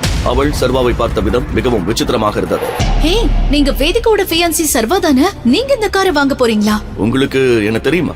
என்ன சார் ஒண்ணுமே தெரியாத மாதிரி கேக்குறீங்க? நான் வேதிகாவோட பெஸ்ட் ஃப்ரெண்ட். உங்களை பத்தி எனக்கு தெரியாம இருக்குமா? முதல்ல நான் கேட்ட கேள்விக்கு பதில் சொல்லுங்க. நீங்க கார் வாங்க வந்திருக்கீங்களா? என்னால நம்பவே முடியலையே. வேதிகா நீங்க ரொம்ப புவர்னு சொன்னா, ஆனா நீங்க எப்படி இங்க இருக்கீங்க? ஆஹா, இவகிட்ட வாயை கொடுத்து என் வாழ்க்கையை புண்ணாக்கிக்க கூடாது. ஆமாங்க, நான் போறதான். இது என்னோட கார் இல்ல, என் பாஸோடது. அவர் புக் பண்ணதை எடுத்துட்டு போக தான் நான் வந்திருக்கேன். நிஜமாவா சொல்றீங்க? என்ன பார்த்தா பொய் சொல்ற மாதிரி இருக்கா? அப்படி இல்ல. சரி, நம்ம ஒண்ணு பண்ணலாம். நான் இப்பவே வேதிகாக்கு ஃபோன் பண்ணி இங்க வர சொல்றேன். என்ன பண்றீங்க நீங்க? அதான் சொல்றேன்ல, இது என் பாஸ் கார்னு. அது எதுக்கு வேதிகா பார்க்கணும்? அவளை எதுக்கு டிஸ்டர்ப் பண்ணிக்கிட்டு? ஓகே. அவளுக்கு நான் கால் பண்ணாம இருக்கணும்னா நீங்க எனக்கு ட்ரீட் கொடுக்கணும். ஓகேவா? என்று சொல்லிவிட்டு அவளும் காரில் ஏறி அமர்ந்தாள். அவள் பேசும் விதமும் அவளது நடவடிக்கைகளும் வித்தியாசமாக இருந்தாலும் சரி வாங்க என்று கூறினான் சர்வா. அதே நேரம் மேனேஜரும் காரின் டாக்குமெண்டோடு வந்துவிட பேப்பர் ஒர்க்கை எல்லாம் முடித்துவிட்டு சர்வா சிவானியோடு அங்கிருந்து கிளம்பினான். அவளை நேரடியாக விக்ரமனின் விஸ்தார ஹோட்டலுக்கே அழைத்துச் சென்றான் சர்வா. அவளோ செல்லும் வழியெல்லாம் அவனைத்தான் ஓரக்கண்ணில் பார்த்துக் கொண்டிருந்தாள். சர்வாவுக்கு அவள் தன்னிடம் என்ன எதிர்பார்க்கிறாள் என்று புரியவில்லை. ஹோட்டலுக்கு வந்ததும் காரை பார்க் பண்ணியவன் கீழே இறங்குவதற்கு முன்பே விக்ரமனிடமிருந்து கால் வந்ததும் எடுத்து விட்டான். என்னாச்சு டைகர்? நம்ம ஹோட்டலுக்கு வெளியே உன் கார் நிக்குது. ஒன்னும் பிரச்சனை இல்லையே? பிரச்சனை எல்லாம் எதுவும் இல்ல அங்கிள். என் ஃப்ரெண்டு கூட லஞ்ச் சாப்பிட வந்திருக்கேன். ஓகே, நீ மேல என்னோட ஆபீஸ்க்கு வா. நான் உனக்கு என்னுடைய விஐபி கார்டை கொடுக்குறேன். So both of you can get a VIP treatment. Okay uncle என்று சர்வா போனை கட் பண்ணியவன் சிவானியிடம் தனக்கு ஒரு முக்கியமான வேலை இருக்கிறது, அதை முடித்துவிட்டு வருகிறேன் என்றவன் விக்ரமின் ஆபீஸுக்கு சென்றுவிட சிவானி அவனுடைய ஒவ்வொரு செயலையும் நுணுக்கமாக கவனித்தாள். லிப்டில் சர்வா அழுத்திய ஃப்ளோர் பட்டனை வைத்தே அவன் விக்ரமின் ஆபீஸுக்கு தான் செல்கிறான் என்று அவளுக்கு புரிந்து போக சிவானிக்கு சர்வா மீது இருந்த சந்தேகம் மேலும் அதிகமானது. நிஜமாவே இந்த சர்வீஸ்வரன் யாரு? அவன் ஏதாவது உண்மையை மறைக்கிறானா என்று தண்ணியை கேட்டுக்கொண்டாள். All good? Yes, all good. இது என்னோட விஐபி கார்டு. லஞ்ச் என்ஜாய் பண்ணு சர்வா. தேங்க்யூ என்று சொல்லிவிட்டு வெளியே வந்த சர்வா கீழே இருந்த சிவானியிடம் போலாமா என்று கேட்டான். அவளும் தலையை அசைத்தபடி அவனை பின்தொடர்ந்தாள். எல்லாம் ஓகே தானே? ஓகே தான். நீங்க இவ்ளோ பெரிய இடத்துல வர்க் பண்றீங்கன்னு வேதிகா என்கிட்ட சொல்லவே இல்ல. நாம ஏதாச்சும் ஆர்டர் பண்ணுவோமா? எனக்கு ரொம்ப பசிக்குது. வெயிட்டர். சிவானியின் கேள்வியை அவாய்ட் செய்யும் விதமாக சர்வா பதிலளித்தான். என்கிட்ட இருந்து எதையாவது மறைக்கிறீங்களா? இல்ல நான் ஏதாவது தெரிஞ்சுக்க கூடாதுன்னு நினைக்கிறீங்களா சர்வா? அப்படிலாம் இல்ல. உங்ககிட்ட மறைக்கிறதுக்கு எனக்கு என்ன இருக்கு? 1 செகண்ட். 2 ஜூசஸ். அவர்கள் இருவரும் ஆர்டர் கொடுத்த பின்பு வெயிட்டர் நகர்ந்து போக சிவானி அப்பொழுதும் விடவில்லை. சரி சர்வா, நீங்க எங்க வர்க் பண்றீங்க? நான் இன்ஃப்ரா கிரீன் கம்பெனில ஒரு சின்ன பொசிஷன்ல தான் ஒர்க் பண்ணிட்டு இருக்கேன். அது விக்ரமன் சார் கம்பெனி தானே? என்று சிவானி கேட்டதும் சர்வா ஒரு நொடி ஆடி போனான். அப்பொழுது ஹலோ கார்ஜியஸ், இதை நான் சொல்லியே ஆகணும். நீ ரொம்ப அழகா இருக்க. உன்ன மாதிரி அழகான பொண்ணை மிஸ் பண்ணிட்டோமேன்னு பின்னாடி ஃபீல் பண்ண கூடாதுன்னு தான் நேரடியாக அப்ரோச் பண்றேன். என் கூட டேட்டுக்கு வரியா? கண்டிப்பா என்ஜாய் பண்ணுவேன். அந்த இளைஞரின் பேச்சு நார்மலாக இருந்தாலும் அவன் முகத்தில் இருந்த கள்ளத்தனம் சர்வாவுக்கும் சிவானிக்கும் புரிந்தது. உனக்கு கண்ணு தெரியலையா? அவங்க ஏன் கூட லஞ்சுக்கு வந்திருக்காங்க. ஓ அப்படியா? நீ இவங்களோட கார் டிரைவர்னு நினைச்ச. சரி ஓகே, நீ கிளம்பு. அவங்கள நான் பாத்துக்கிறேன். அமைதியா சொல்றப்பவே ஒழுங்கு மரியாதையா போயிடு, இல்ல வேற மாதிரி ஆயிடும். அந்த இளைஞன் சொன்னதை கேட்டு சர்வா மிகவும் அமைதி காத்தான். அடுத்து அந்த இளைஞன் என்ன செய்ய போகிறான் என சர்வா கவனித்துக் கொண்டிருந்தான். அப்பொழுது அந்த இளைஞன் சிவானியின் கையை பிடிக்கச் சென்றான். கார்ஜியஸ், உன்னை பார்த்தா நல்லா ஹை கிளாஸ் குடும்பத்துல இருந்து வந்த பொண்ணு மாதிரி இருக்க. எதுக்காக இந்த மாதிரி லோ கிளாஸ் பசங்களோடலாம் டேட் பண்ற? உனக்காக எத்தனை பேர் லைன்ல நிப்பாங்க தெரியுமா? இப்ப நீ போக போறியா இல்லையா? தேவி, என் கூட வா. உனக்கு எதுவும் ஆகாது, நான் பாத்துக்கிறேன். இவன் முகத்தெல்லாம் பார்த்தாலே தெரியல, அப்பம் பேர் தெரியாத பக்கா லோ கிளாஸ்னு. யாரென்றே தெரியாத ஒருவன் எல்லாம் தன்னுடைய அப்பாவை பற்றி தப்பாக பேசுவது சர்வாவின் மண்டையை மேலும் மேலும் சூடாக்க அதிரடியாக எழுந்து அவன் கன்னத்தில் பளார் என்று அறைந்து விட்டான். சர்வா அடுத்தடுத்து கொடுத்த அடிகளில் அந்த இளைஞனின் மூக்கு உடைந்து ரத்தம் கொட்ட. என்ன சொன்ன? நான் அப்பா பேர் தெரியாம வளர்ந்தவனா? உங்க அப்பா இப்படிதான் மத்தவங்களை பத்தி கேவலமா பேச சொல்லி கொடுத்தானா? சொல்லுடா, இப்படிதான் சொல்லி கொடுத்தானா என்று கேட்டுவிட்டு மேலும் அடி வெளுத்துவிட அவ்வளவு நேரம் திமிராய் பேசிய அந்த இளைஞன் சர்வாவின் இந்த ஆக்ரோஷத்தில் நடுங்கி போய் நின்றான். பின்பு அங்கு வந்த மேனேஜர், ஹலோ சார், இது ஒன்றும் மீன் மார்க்கெட் இல்ல, பெரிய பெரிய ஆட்கள் வந்து போற இடம். மேனேஜர், இப்படிதான் உங்க ஹோட்டலுக்கு வர கெஸ்ட் எல்லாம் ட்ரீட் பண்ணுவீங்களா? பாருங்க சார், எப்படி அடிச்சிருக்கானு. என் முகத்தையே நாசமாக்கிட்டான். அந்த இளைஞனின் பேச்சால் மேனேஜர் சர்வாவை பார்த்து, எவ்வளவு தைரியம் தான் எங்க விஐபி கஸ்டமர் மேல கை வச்சிருப்பாங்க. முதல்ல தேவையில்லாம எங்க டேபிளுக்கு வந்து என் கூட இருந்த பொண்ணு கிட்ட பிரச்சனையை ஆரம்பிச்சது அவன் தான். அதோட என் அப்பாவை பத்தி தப்பா பேசினதும் அவன் தான். இதெல்லாம் உண்மையா? அவன் போய் சொல்றான் சார். இந்த சின்ன விஷயத்துக்கு இவ்வளவு பெரிய அடிதடி நடக்கணுமா? அதோட நீங்க எப்படி கை நீட்டி அடிக்கலாம்? மரியாதையா அவர்கிட்ட மன்னிப்பு கேளுங்க. முதல்ல அவனை என்கிட்ட மன்னிப்பு கேட்க சொல்லுங்க. நானும் கேட்கிறேன். டேய், என் ஃப்ரெண்டு கிட்ட மன்னிப்பு கேளுடா. நான் யாருன்னு உனக்கு தெரியாது.